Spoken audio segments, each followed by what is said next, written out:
নমস্কার, আমি সুকান্ত আর সুকান্ত এক্সক্লুসিভে সকলকে স্বাগত জানাই। আজ আমি ভিডিও আপলোড করতে চলেছি মাধ্যমিক পরীক্ষার্থী এবং তাদের অভিভাবকদের জন্য। আর এই এপিসোড মাধ্যমিক পরীক্ষা প্রস্তুতি 2019 অর্থাৎ মাধ্যমিক এক্সাম প্রিপারেশন। বিভিন্ন বিষয়ে এক্সপার্টরা একে একে এসে তাদের নিজস্ব বিষয়ে কিভাবে ভালো স্কোর করা যায় মাধ্যমিকে সে বিষয়ে আলোচনা করবেন এবং তাদের মূল্যবান মতামত দেবেন। এবং তার আগে আমি একটা কথা বলে রাখি, মাধ্যমিক হলো একজন ছাত্রছাত্রীর জন্য জীবনের সবথেকে বড় পরীক্ষা এবং এই পরীক্ষায় সহজে উত্তীর্ণ হওয়া এবং ভালো স্কোর করা কিভাবে সম্ভব সেগুলি এক্সপ্লেন করেছেন আমাদের এক্সপার্টরা। তো চলো একে একে আমরা দেখে নিই। সকলের জন্যই যারা এই জীবনের প্রথম পদক্ষেপেই বোর্ডের পরীক্ষায় পা ফেলতে চলেছ, তাদের সকলকেই সুস্বাগতম, শুভেচ্ছা। শিক্ষাবর্ষে যেসব ছেলেমেয়েরা মাধ্যমিক পরীক্ষায় পা দিতে চলেছ, তাদের সকলের উদ্দেশ্যে অযুত শুভেচ্ছা, অভিনন্দন এবং সুস্বাগত। এটা জীবনের প্রথম একটি পরীক্ষা, যে পরীক্ষায় তোমরা বোর্ডের পরীক্ষায় পা দিতে চলেছ, পদক্ষেপ নিচ্ছ। আর সেটা নিতে গেলে যা যা প্রস্তুতি দরকার, যেভাবে তৈরি হওয়া দরকার, যে বিষয়গুলো সাবজেক্টিভ, যে বিষয়গুলো যেভাবে চর্চা করলে, যেভাবে অনুশীলন করলে, যেভাবে স্টাডি করলে তোমরা সাকসেসে পৌঁছাতে পারো, সার্থকতায় পৌঁছাতে পারো, আমরা সেই বিষয়গুলো নিয়েই গভীরভাবে অনুশীলন করে, গভীরভাবে সেগুলোকে স্টাডি করে তোমাদের সামনে তুলে ধরব, সাবজেক্ট ধরে ধরে। তারই আমরা পদক্ষেপ নিয়েছি এবং এই পদক্ষেপ নিতে গিয়ে আমরা অনেক বিষয়ের খুঁটিনাটি জিনিসগুলো এবং কিছু কিছু সাবজেক্টের ইউনিক টপিকসগুলো এবং যে জায়গাগুলো তোমাদের খুব যত্নের সঙ্গে পড়তে হবে, যত্নের সঙ্গে স্টাডি করতে হবে এবং সেগুলোকে রীতিমতো অধ্যয়নের ফাঁকে ফাঁকে লিখে অনুশীলন চালিয়ে যেতে হবে, সেসবও আমরা কিন্তু কৌশলগুলো প্রত্যেকটা সাবজেক্ট ধরে ধরে আমরা দেব। আর এই দিতে গিয়ে আমরা যেসব সাবজেক্টের শিক্ষকরা রয়েছে তারা প্রত্যেকেই বরাবরই এই বিষয়গুলো সম্বন্ধে যথেষ্ট ওয়াকিবহাল, যথেষ্ট তারা জ্ঞানে সমৃদ্ধ এবং তারা আজকে তাদের কথার মধ্য দিয়ে, তাদের কথার ফাঁকে ফাঁকে তিনারা যে কৌশলগুলো তুলে ধরবেন সেগুলো তোমরা প্রত্যেকে কিন্তু খুব যত্নের সঙ্গে অনুসরণ করবে এবং এই অনুসরণের পাশাপাশি আমি প্রত্যেকটি আমাদের সারা বাংলার যেসব মাধ্যমিক উন্নীত ছেলেমেয়েরা যারা মাধ্যমিকে এবারেই জীবনের প্রথম পা ফেলবে, তাদের উদ্দেশ্যে শুধু এইটুকু বলবো যে যেসব মাস্টারমশাইরা আমাদের আজকে সাবজেক্ট সম্বন্ধে যে কৌশলগুলো, যে টুকগুলো, যে ট্রিক্সগুলো দিয়েছেন, সেগুলো যদি তোমরা পুঙ্খানুপুঙ্খরূপে ফলো করো, তাহলে শুধু লেটার মার্কস না, আমরা আমাদের দীর্ঘদিনের অভিজ্ঞতা থেকে বলছি যে তোমরা অনায়াসে 90% অনায়াসে তোমরা পেরিয়ে যাবে। যারা সাবজেক্টে 100-তে 100 পাবে তাদের জন্য আমরা যেমন বার্তা দিয়েছি, তাদের সাকসেসের জন্য আমরা যেমন কৌশলটা আরোপ করেছি বা তুলে ধরেছি, ঠিক তেমনই করেই যারা মধ্যম মানের ছাত্র ছাত্রী, যারা উত্তীর্ণ হয়ে তারাও যাতে ভালোতে পৌঁছাতে পারে, আমরা সেই প্রয়াসও করব এবং সেই প্রয়াসও আমরা রেখেছি। বিশেষ করে আমরা এমন দেখেছি যে জায়গাগুলো সাবজেক্ট ওয়াইজ, যে জায়গাগুলো স্বাভাবিকভাবে স্টাডি করলে একটি ছেলে অনায়াসে 60% পেতে পারে, অনায়াসে সে পাস করে 50%ও পৌঁছতে পারে, আমরা সেই দিকটাও কিন্তু ফলো করেছি। কারণ আমরা দেখেছি যে এই ছেলেগুলো ভাবে, তারা চিন্তা করে, দুশ্চিন্তাগ্রস্ত হয়, তারাও ফ্রাস্ট্রেশনে ভোগে যে সব জায়গায় তো শুধু ভালোদের জন্য বলা, আমাদের জন্য কি কোনো রাস্তা নেই? আমরা সেটা আমাদের মাথায় স্ট্রাইক করেছি, করে আমরা সেটাকে ফলো করেছি, করে সেই মোতাবেক তাদেরও যাতে সাকসেস আসে, তারাও যাতে ভালোতে উন্নীত হয়, তারাও যাতে 60% নাম্বার অর্জন করতে পারে, তারও আমরা এই আমাদের প্রচেষ্টায় আমরা প্রয়াস রেখেছি। যার জন্য সকলের সার্থকতা, সবারই জীবনে ভালো একটা অবস্থায় উন্নীত হবার জন্য, এবং খুব জোর দিয়ে বলতে পারি যে 100-তে যাতে পৌঁছতে পারে ছেলেমেয়েরা, তারই আমরা একটা সুকৌশলগতভাবে, একটা সর্বাঙ্গীন সুন্দরভাবে আমরা আলোচনা এই ধারায়, এই পর্বে তুলে ধরি। শুভেচ্ছা রইল সকলের জন্য। আসন্ন 2019 মাধ্যমিক পরীক্ষার্থীদের আন্তরিক প্রীতি ও শুভেচ্ছা জানাই। আমাদের আজকের প্রস্তুতি বাংলা। এই বাংলা আমাদের প্রথম ভাষা এবং আরও একটি কথা, এটি আমাদের মাতৃভাষা, যে ভাষায় আমরা আমাদের ভাব বিনিময় করি, কথাবার্তা বলি, সেই ভাষা দিয়েই এই বোর্ড পরীক্ষা শুরু হয়। তাই অনেক ছাত্রছাত্রীদের প্রথম দিনের পরীক্ষা ভয় কিংবা ভীতি থাকে, কিন্তু আমি বলবো যে এই বাংলা পরীক্ষাতে ভয় বা ভীতির কোনো জায়গা নেই। যেহেতু এটা আমাদের মাতৃভাষা, আমাদের ভাবের ভাষা, অন্তরের ভাষা, তাই এই ভাষা সম্পর্কে ছাত্রছাত্রীদের উদ্বেগের কোনো কারণ নেই। তো এই বাংলা ভাষা আমাদের প্রথম দিনের পরীক্ষা যেহেতু, তাই আমাদের এই বাংলা সিলেবাসটাকে প্রথমে ভালো করে জানতে হবে।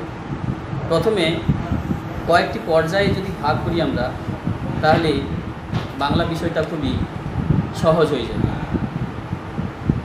এখানে আমরা এই বাংলা বিষয়টাকে কয়েকটি পর্যায়ে ভাগ করে নিচ্ছি, যেমন গল্প, কবিতা, প্রবন্ধ, নাটক, পূর্ণাঙ্গ সহায়ক গ্রন্থ ও ব্যাকরণ, এবং পরবর্তী অংশ যেটা নির্মিতি বা ব্যাকরণের পাঠগুলো রয়েছে, নির্মিতি অংশগুলো রয়েছে, সেগুলো আমাদের জানতে হবে। এবার আসি যে গল্প, এই গল্পগুলি কি কি? গল্পের মধ্যে রয়েছে প্রথমে জ্ঞানচক্ষু, তারপর বহুরূপী, পথের দাবি, অদল বদল ও নদীর বিদ্রোহ। এই গল্পগুলি আমাদের সবারই পড়তে ভালো লাগে। মনের মধ্যে একটা ভাব বা মনের মধ্যে একটা কিছু বাসনা থেকে যায়। ছোট গল্পের সংজ্ঞাতে আমরা জানি যে শেষ হয়ে হইল না শেষ, মনের মধ্যে একটা অতৃপ্ত বাসনা থেকে যায়। জ্ঞানচক্ষু গল্পে আমরা দেখতে পাই যে তপনের যে উৎকণ্ঠা, প্রথম দিনের লেখার অনুভূতি, অভিজ্ঞতা, প্রথমেই আমরা দশম শ্রেণীতে এগুলো পড়ে থাকি। তারপর কবিতার কথায় আসি। কবিতা, যেখানে অসুখী একজন, আয় আরও বেঁধে বেঁধে থাকি, আফ্রিকা, অভিষেক, প্রলয়োল্লাস, সিন্ধু তীরে ও অস্ত্রের বিরুদ্ধে গান। এই কবিতা পড়ার সময় আমাদের মনে রাখতে হবে যে কবির নাম, মূল গ্রন্থ, কাব্যগ্রন্থ, মূল কাব্যগ্রন্থ, এছাড়াও অন্য কোনো ভাষা থেকে যদি তর্জমা করা হয় তার অনুবাদকের নাম ইত্যাদি আমাদের ভালো করে জানে রাখতে হবে। এরপরের পাঠ প্রবন্ধ। প্রবন্ধ বলতে আমরা যেটাকে বুঝি প্রকৃষ্ট রূপে বন্ধন। সেই প্রবন্ধেতে যে দুটো অংশ রয়েছে, সেখানে হারিয়ে যাওয়া কালিকলম ও বাংলা ভাষায় বিজ্ঞান, এই দুটি প্রবন্ধের প্রাবন্ধিকের নাম, মূল গ্রন্থ এ সম্পর্কে আমাদের ভালো করে জানতে হবে। সর্বোপরি সমগ্র বিষয়গুলো আমাদের, যেহেতু বাংলা ভাষা মাতৃভাষা, তাই আমাদের বুঝতে বা পাঠ করতে অসুবিধা হয় না। আমরা সাবলীলভাবে সমস্ত কিছু আয়ত্ত করতে পারি। এখন মাধ্যমিক পরীক্ষার্থীদের জন্য যে বোর্ড নির্দেশ বা নির্দেশিকা রয়েছে, তাতে দেখা যাচ্ছে যে 36 নাম্বারই এমসিকিউ এবং এসএকিউ। এমসিকিউ বলতে মাল্টিপল চয়েস টাইপ কোশ্চেন, অর্থাৎ বহু বিকল্পীয় উত্তরধর্মী, যেখানে আমরা দেখতে পাবো যে 4টা করে মোট অপশান থাকবে, তার মধ্যে যেটি সঠিক সেটিকে আমাদের নির্দেশ করতে হবে। এরকম মোট 17টি কোশ্চেন, তার মধ্যে গল্প থেকে 3, কবিতা থেকে 3 এবং প্রবন্ধ থেকে 3, আর সর্বশেষ যেটা ব্যাকরণ পাঠ, সেই ব্যাকরণ পাঠ থেকে 8 নাম্বার, মোট 3 3 6 3 9 আর 8 17 নাম্বার থাকবে। এবং এই এমসিকিউ আমাদের ভালোভাবে করার জন্য প্রত্যেকটি লাইন কিন্তু খুঁটিয়ে খুঁটিয়ে পড়া দরকার, যার ফলে আমরা সঠিক উত্তরটা প্রশ্ন পড়ার সঙ্গে সঙ্গে আমরা সঠিক উত্তর নির্ণয় করতে পারি। এরপর আসি এসএকিউ বা শর্ট অ্যান্সার টাইপ কোশ্চেন, অতি সংক্ষিপ্তধর্মী প্রশ্ন, যেখানে 19 নাম্বার একটা ভাইটাল পার্ট, 19 নাম্বার, যেখানে এক কথায় উত্তর দান বা একটি বাক্যের মধ্যে উত্তর দিতে হবে। সেখানে গল্প থেকে 4টি, কবিতা থেকে 4টি, প্রবন্ধ থেকে 3টি এবং ব্যাকরণ থেকে 8, এই মোট 19 নাম্বারের এসএকিউ বা শর্ট অ্যান্সার টাইপ এক কথায় উত্তর প্রদান করতে হবে। এগুলো আমাদের ভালো করে পড়াশোনা করতে হবে বা প্রত্যেকটা লাইনের সঙ্গে আমাদের পরিচিত হতে হবে। এরপরের পাঠ আমাদের যে ব্যাখ্যামূলক সংক্ষিপ্ত উত্তরভিত্তিক প্রশ্ন, সেখানে 3 নাম্বারের প্রশ্নের উত্তর দিতে হবে। শব্দ সংখ্যা নির্ণয় করা থাকে 150 শব্দের মধ্যে। তো এখানে গল্প থেকে 1টি কোশ্চেন 3 নাম্বার, কবিতা থেকে 1টি 3 নাম্বারের সংক্ষিপ্ত উত্তরধর্মী, এই করে মোট 6, এবং রচনাধর্মী যেটা 5 মার্ক, সেখানে আমরা দেখতে পাবো গল্প থেকে 5, কবিতা থেকে 5, প্রবন্ধ থেকে 5 এবং নাটক থেকে 4, এবং যে পূর্ণাঙ্গ সহায়ক গ্রন্থ রয়েছে কোনি, যেটা মতি নন্দীর লেখা, সেই কোনি উপন্যাস থেকে 5 মার্কের 2টি করে, মোট 10 মার্ক, টোটাল 29। এভাবে আমরা সামগ্রিকভাবে যদি দেখি, তাহলে এমসিকিউ 17, এসিকিউ 19, সংক্ষিপ্ত 6, রচনাধর্মী তার জন্য 29, এবং সর্বশেষ যে পাঠ নির্মিতির অংশের মধ্যে যে পাঠগুলো পড়ছে, তার মধ্যে রয়েছে প্রবন্ধ রচনা 10 নাম্বার, অনুবাদ বা বঙ্গানুবাদ, যেটাকে আমরা আক্ষরিক অনুবাদ না বলে ভাবানুবাদ বলবো, যেটা ইংরেজিতে থাকবে তার থেকে বাংলায় আমাদের তর্জমা করতে হবে বা অনুবাদ করতে হবে, যেটাকে আক্ষরিক অনুবাদ না বলে ভাবানুবাদ আমরা বলবো, সেটার জন্য বরাদ্দ রয়েছে 4 নাম্বার। এবং সর্বশেষ সংলাপ রচনা অথবা প্রতিবেদন, এই পর্যায়ের জন্য 5 নাম্বার, অর্থাৎ নির্মিতি থেকে 19। প্রথমে বলি যে এমসিকিউ বা যেটা বহু বিকল্পীয় উত্তরধর্মী কোশ্চেনের জন্য বা প্রশ্নগুলোর জন্য চেষ্টা করতে হবে প্রত্যেকটা লাইনকে খুঁটিয়ে খুঁটিয়ে আয়ত্তে রাখা, বারবার করে গল্পগুলো পড়তে হবে, কবিতা পড়তে হবে, মুখস্থ রাখতে হবে এবং প্রবন্ধ এই অংশগুলোকে প্রত্যেকটা লাইন যেন আয়ত্তে থাকে। এমন একটা কোশ্চেন বা সিম্পল আমি বলতে পারি, যেমন রত্নের মূল্য কে বোঝে, এরকম একটা কোশ্চেন এমসিকিউ। এখানে 4টা অপশান থাকবে: রত্নক্রেতা, রত্নকর, জুহুরি এবং রত্নবিক্রেতা। আমাদের সঠিক উত্তর, যদি আমাদের এই জ্ঞানচক্ষু গল্পটি পড়া থাকে, তাহলে অবশ্যই আমরা বলতে পারবো যে জুহুরি যে রত্নের মূল্য বোঝে। এরকম এমসিকিউ টাইপের আমাদের গল্পগুলো যদি পড়া থাকে বা কবিতা যদি পড়া থাকে, তাহলে কিন্তু আমরা সেটা সঠিকভাবে উত্তর দিতে পারবো। যেমন কবিতার ক্ষেত্রে বলি যে বিস্মিত হইল বালা, বালা এখানে কি? পদ্মা, রম্ভা, নাগকন্যা না স্বর্গের অপ্সরা? এটা কবিতার লাইন থেকে। আমাদের কবিতাটা যদি মুখস্থ থাকে বা আমাদের আয়ত্তে থাকে, মেমোরিতে থাকে, তাহলে কিন্তু আমরা সরাসরি অন্য কোনো অপশানে না গিয়ে পদ্মাতে আমরা টিক চিহ্ন মারব। তাহলে এইভাবে এমসিকিউ এবং এসিকিউ, যেখানে 40% অর্থাৎ 36 নাম্বার রয়েছে, তাই এটি একটা ভাইটাল পার্ট। যদি কোনো ছাত্রছাত্রী এই অংশে, এই এমসিকিউ এবং এসিকিউ এই অংশে সঠিক উত্তর প্রদান করতে পারে, তাহলে দেখা যাবে যে 90 অ্যাবাভ সে নাম্বার পেতে পারে। এবার আসি শর্ট অ্যান্সার টাইপ কোশ্চেন বা যেটা ব্যাখ্যামূলক সংক্ষিপ্ত উত্তর ভিত্তিক প্রশ্ন। এই প্রশ্নে আমাদের সাধারণত যেরকম প্রশ্ন আসে, আমরা সম্মুখীন হই, সেগুলি যে কবির নাম কোন কাব্যগ্রন্থ থেকে গৃহীত, বা কোন কাব্যগ্রন্থের নাম কি, কোন পত্রিকায় প্রকাশিত হয়েছিল, এবং তার সম্পর্কে 2-4টি কথা নির্দেশ দেওয়া থাকে। তাই 3 নম্বরের কোশ্চেনের জন্য আমাদের কবি, কাব্যগ্রন্থ বা গল্পগ্রন্থ বা প্রবন্ধ ইত্যাদির নামগুলো ভালো করে আমাদের আয়ত্তে রাখতে হবে এবং তার সম্পর্কে সঠিকভাবে যেটা বিশ্লেষণ করতে থাকে, হয়তো 1+2 এই করে 3, এই 3 নম্বরের কোশ্চেনগুলো আমরা এইভাবে উত্তর দেব। এরপর যেটা আসি যে 5 মার্কের যে কোশ্চেন, সেখানে যেহেতু এটা রচনাধর্মী প্রশ্ন, তাই রচনাধর্মী প্রশ্নের জন্য একটু বিস্তৃত আকারে বা ডিটেলস তথ্য আমাদের দিতে হবে।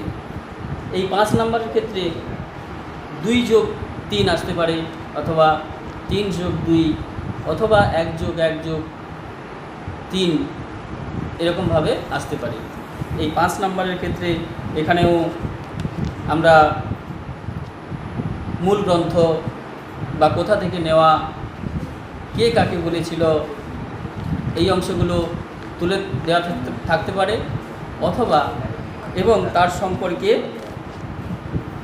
আরও একটু বিস্তৃতভাবে দেওয়া থাকতে পারে। আমি একটা 5 নম্বরের কোশ্চেনের স্যাম্পল বলছি। যেমন পথের দাবি পাঠ্যাংশে সব্যসাচী মল্লিক সম্পর্কে কি জানা যায়? এর জন্য 2, তাকে জিজ্ঞাসাবাদের সময় কোন পরিস্থিতি তৈরি হয়? তার জন্য বরাদ্দ 3। তাই এখানে যেহেতু রচনাধর্মী প্রশ্ন, তাই রচনাধর্মী প্রশ্নের জন্য একটু সব্যসাচী সম্পর্কে তার বর্ণনা বা তার বিবরণ, তার পোশাক আশাক, তার চালচিত্র, বিভিন্ন ঘটনাগুলো আমাদেরকে তুলে ধরতে হবে এবং সর্বশেষ গল্পের একটা জিস্ট সম্পূর্ণভাবে তুলে ধরতে হবে। এটা 5 নম্বরের কোশ্চেনের জন্য আমাদেরকে লিখতে হবে। এরপর আসি ব্যাকরণ পাঠ। ব্যাকরণ পাঠে আমাদের এখানে যে বিষয়গুলো করতে হবে বা পড়তে হবে, সেটা হচ্ছে কারক ও অকারক, সমাস, বাক্য ও বাচ্য। এই কারক অকারক কাকে বলে, বা কারকের সংজ্ঞা, অকারক কী, কারকের শ্রেণীবিভাগ, এবং এই বিষয়গুলো আমাদের কারক সম্পর্কে, কারকের বিভক্তি, শূন্য বিভক্তির কাজ কী, এর সংক্ষিপ্ত ফর্ম, এগুলো বিভিন্নভাবে আমাদের কারক সম্পর্কে জানতে হবে।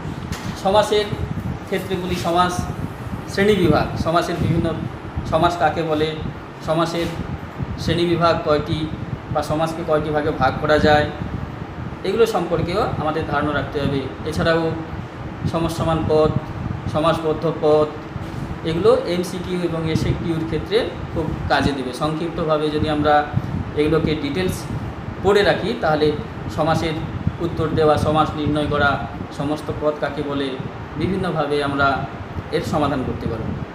বাক্য এবং বাচ্যের ক্ষেত্রে এখানে আমাদের কী ক ধরনের বাক্য হয়, বাচ্যের সংজ্ঞা কী, একটা বাক্য গঠনের শর্ত কী, বিভিন্ন বিষয়গুলো, আকাঙ্ক্ষা, যোগ্যতা, আসক্তি, এগুলো আসলে কি, বিভিন্ন উদাহরণের সাহায্যে এগুলো আমরা সমাধান করতে পারব।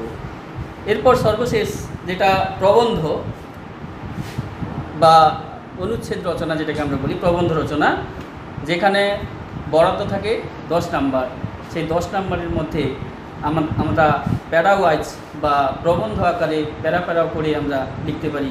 সেখানে বিভিন্ন বিষয় তুলে দেওয়া থাকে, যেমন বিজ্ঞান বিষয়ক কিছু থাকে, তারপর ঋতু বৈচিত্র্য, সাম্প্রতিক ঘটনাবলী, এই সমস্ত বিষয়ের উপর প্রবন্ধগুলো সাধারণত আমাদের পরীক্ষাতে এসে থাকে। অনুবাদের ক্ষেত্রে বললাম যে অনুবাদ বা ভাবানুবাদ, যেটাকে আমরা ইংরেজিতে থাকবে তার আক্ষরিক অনুবাদ না করে ভাবের অর্থটাকে আমরা পরিস্পুষ্ট করব, সেটা হচ্ছে অনুবাদ। এবং সর্বশেষ যেটা হচ্ছে সংলাপ রচনা বা প্রতিবেদন। সংলাপ দুই বন্ধুর মধ্যে হতে পারে, বা কোনো নিকট আত্মীয়র মধ্যে হতে পারে, ভাই বোনের মধ্যে হতে পারে, বিভিন্নভাবে বা বিভিন্ন ব্যক্তির সঙ্গে এই যে সংলাপ, আমরা ইংরেজিতে যেটাকে বলে ডায়ালগ, সেই সংলাপ রচনা স্থানকাল তুলে ধরতে হবে। এবং সর্বশেষ যেটা প্রতিবেদন অথবা প্রতিবেদন, যে প্রতিবেদনে বিভিন্ন বিষয় স্কুলের সম্পর্কে থাকতে পারে, রাস্তার দুর্ঘটনা সম্পর্কে, কিংবা স্কুলের কোনো বিজ্ঞান বিষয়ক সচেতনতা শিবির, সামাজিক মূল্যবোধ, বিভিন্ন বিষয়ের উপর আমরা প্রতিবেদন লিখব। সেই প্রতিবেদন লেখার যে বিষয়, সেগুলো আমরা ভালোভাবে জেনে নেব। নমস্কার, এই বলে আমি আমার এই বাংলা বিষয়ের প্রস্তুতিটা এখানেই শেষ করলাম।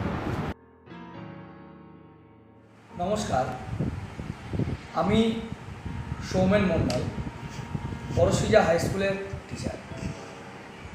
আজকে আমরা আলোচনা করব 2019 সালে মাধ্যমিক পরীক্ষার্থীদের একটি গুরুত্বপূর্ণ বিষয়, ইংরেজি বিষয় নিয়ে।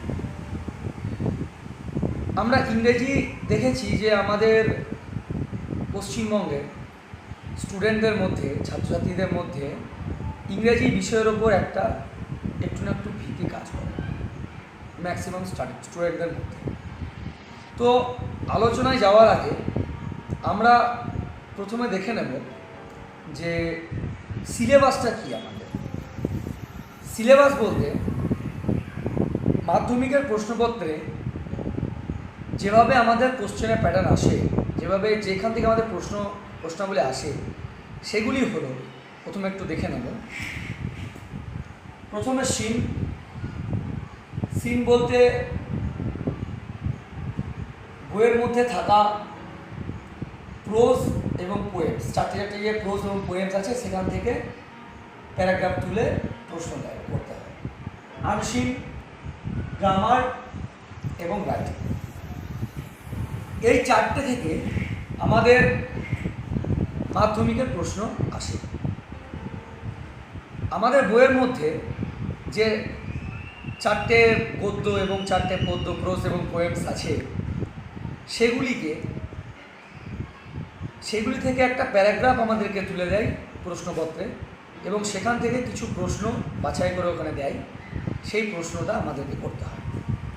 দ্বিতীয় হচ্ছে আনসিন মানে হচ্ছে একটা আননোন প্যারাগ্রাফ আমাদেরকে তুলে দেবে, সেই প্যারাগ্রাফ থেকে কোশ্চেন আসবে, সেই প্যারাগ্রাফটা পড়ে ইনস্ট্যান্ট পড়ে কোশ্চেন উত্তর করতে হবে। থার্ড, গ্রামার এবং প্যারাগ্রাফস। প্রথম কথা যে আমরা কিভাবে নিজেদেরকে প্রস্তুত করব, পরীক্ষা বেশি দিন দেরি নেই, কীভাবে আমরা প্রস্তুত করব নিজেদেরকে ইংরেজি বিষয়ের উপরে। দেখো, আমি এখানে পরিষ্কার করে বলতে চাই যে 4টে গদ্য বইয়ের মধ্যে থাকা 4টে গদ্য এবং 4টে গদ্য খুব ভালোভাবে স্টাডি করতে হবে, লাইন বাই লাইন পড়তে হবে এবং তার বইয়ের মধ্যে থাকা প্রশ্নগুলি ভালোভাবে পড়তে হবে। এছাড়াও টেস্ট পেপার এবং বিভিন্ন যে কোশ্চেন ব্যাংকগুলি আছে সেখানকার এক্সট্রা প্রশ্ন পড়তে হবে। 2 নম্বর কথা হচ্ছে আনসিন শুধুমাত্র আমরা অভ্যাসের মাধ্যমে রপ্ত করতে পারব। আনসিন টেস্ট পেপারস, প্র্যাকটিস বুক ইত্যাদি জায়গা থেকে আমরা যদি সপ্তাহে 4টে করে আনসিন প্র্যাকটিস করি তাহলে দেখব পরীক্ষার সময় এটা আমাদের আনসিনটাকে বোঝা বা আনসিনটা থেকে কোশ্চেনের উত্তর বের করা এটা আমাদের খুবই সহজ হয়ে যাচ্ছে। তৃতীয় হচ্ছে গ্রামার অ্যান্ড ভোকাবুলারি। আমরা দেখেছি মাধ্যমিকের এখন প্যাটার্ন একটু চেঞ্জ করেছে গ্রামারের। ফর্মস অফ ভার্বস আসছে প্রথমে। ফর্মস অফ ভার্বস মানে একটা সেন্টেন্স 2-3টে সেন্টেন্স দিচ্ছে, সেটা কোন একটা ভার্ব দিয়ে দেবে পাশে, সেটা কোন ফর্ম আছে সেটা বসাতে হবে। এটা আমি মনে করি টেন্সটা যদি প্রেজেন্ট, পাস্ট এবং ফিউচার এই 3টে টেন্স যদি একটু আমরা ভালোভাবে ওভারঅল একটা ভালোভাবে পড়াশুনো করি, একটু ওভারঅল লুক যদি দিই তাহলে আমরা এটা মোটামুটিভাবে পেরে যাব। দ্বিতীয় হচ্ছে article and prepositions. Article prepositions একটু ভালো করে পড়ে যদি আমরা রেগুলার প্র্যাকটিস করি তাহলে আমার মনে হয় আমরা পরীক্ষার সময় এই জিনিসটাকে করে ফেলতে পারব। এছাড়াও আছে voice change, narration change, joining, splitting, transformation of sentences. এগুলি আমরা যদি একটু ভালোভাবে পড়াশুনো করি, নিয়মগুলো শিখে নিই ধাপে ধাপে, তারপরে যদি একটু প্র্যাকটিস করি, জয়নিংটা একটু হয়তো আমাদের সমস্যা হতে পারে, বাকিগুলো কিন্তু আমাদের ইজিলি করে ফেলা সম্ভব। এছাড়া আসছে ফ্রেজাল ভার্ব। ফ্রেজাল ভার্ব একটা লিস্ট আমি দিয়ে দিব, সেই লিস্টটা আমি আশা করি যদি তোমরা পড়ো 60টা থেকে 61টা মতো আছে লিস্ট, সব করার দরকার নাই, 60 থেকে 61টা যদি তুমি করো আমি আশা করি তোমরা এখান থেকে সবগুলো কমন পেয়ে যাবে। আগের বছরও পেয়েছে, তার আগের বছর পেয়েছে, এবছরও পেয়ে যাবে। তো সেটা মুখস্থ করে ভালো করে রাখতে হবে এবং এটাকে নোটিস করে ঠিকঠাকভাবে করতে হবে। 3টে নাম্বার খুব ইজি তোলা। এছাড়াও আমরা এটা একটুখানি আমাদের সমস্যা হয়, সিমিলার মিনিং খুঁজে বের করতে হয় আনসিন থেকে, এবং যেটা আমাদেরকে ওখানেই বের করে ওখানেই সিমিলার মিনিংয়ের জায়গায় বসাতে হয়।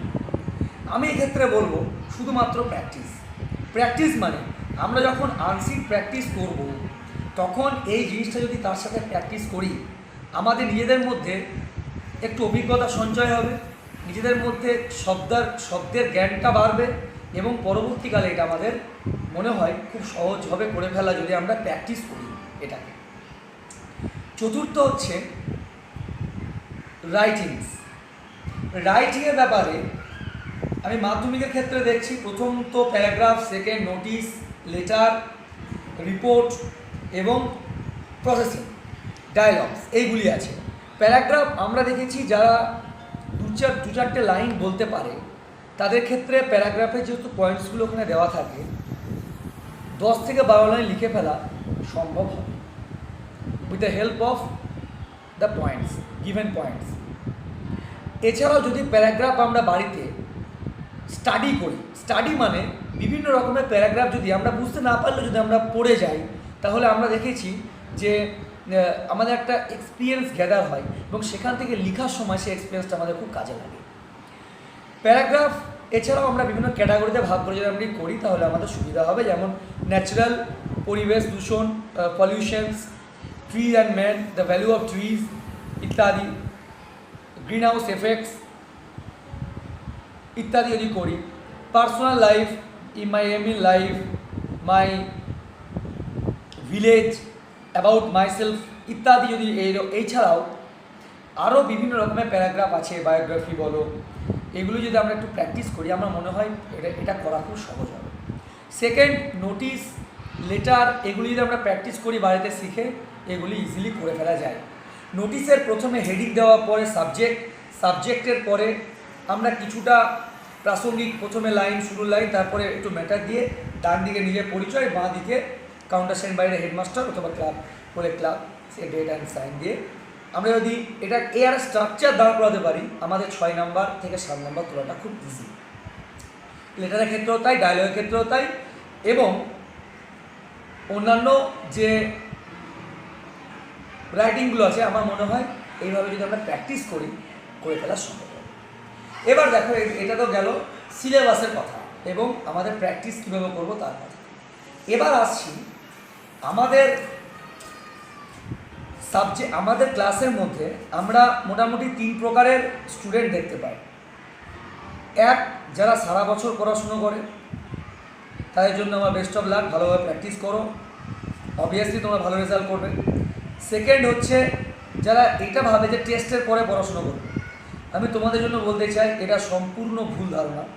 টেস্টের পরে সময়টা কীভাবে যাবে তোমরা নিজেরাও জানতে পারবে না, এবং টেস্টের পরের সময়টা হচ্ছে শুধুমাত্র নিজেকে 2-4টে যে ভুল ভ্রান্তি থাকে প্র্যাকটিস করার এবং ভুল ভ্রান্তিগুলোকে ঠিক করে নেওয়া।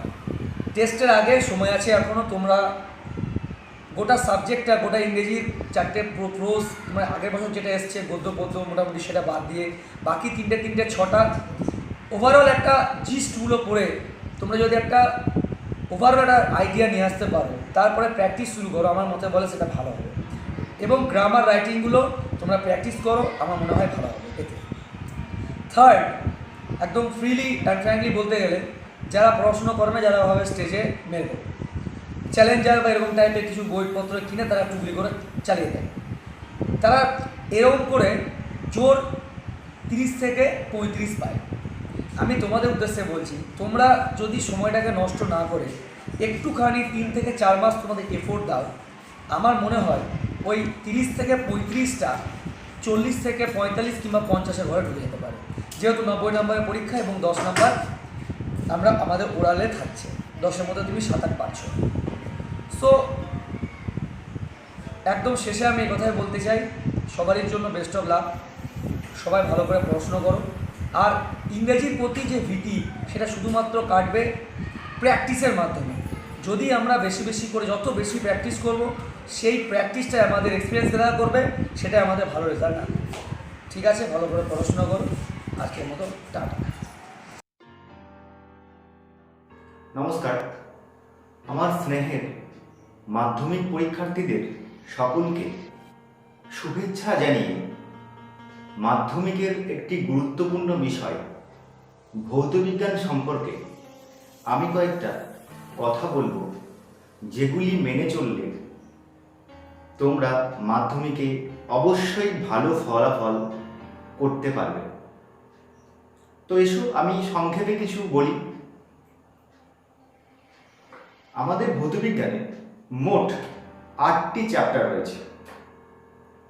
তো 8টি চ্যাপ্টারের মধ্যে 8 নম্বর চ্যাপ্টারটি হলো কেমিস্ট্রি, যার মধ্যে আবার 6টি চ্যাপ্টার রয়েছে।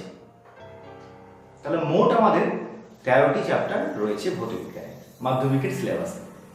তো এইবার কোন চ্যাপ্টারে বা কোন অধ্যায়ের কত মার্কস রয়েছে, কত নম্বরের প্রশ্ন কতগুলি আসবে, অর্থাৎ মার্কস ডিভিশন প্রত্যেক চ্যাপ্টার ওয়াইজ, যেটা আমি আর বলে সময় নষ্ট করব না, যেটা তোমরা যে কোনো সহায়িকা বইয়েতে প্রথমেই দেওয়া আছে এবং তোমরা অলরেডি জানো। তো আমি সরাসরি চলে আসি মাধ্যমিকের যে বোর্ডের কোশ্চেন হয় বা টেস্টের যে কোশ্চেন, সেই প্রশ্নের ধরন এবং নম্বর বিভাজন। দেখো আমি এখানে করে রেখেছি তোমাদের সুবিধার্থে।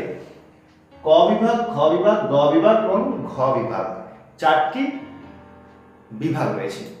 এবং ক বিভাগে এমসিকিউ মানে টিক মার্ক 1 নম্বরে 15টি রয়েছে, 15টি করতে হবে।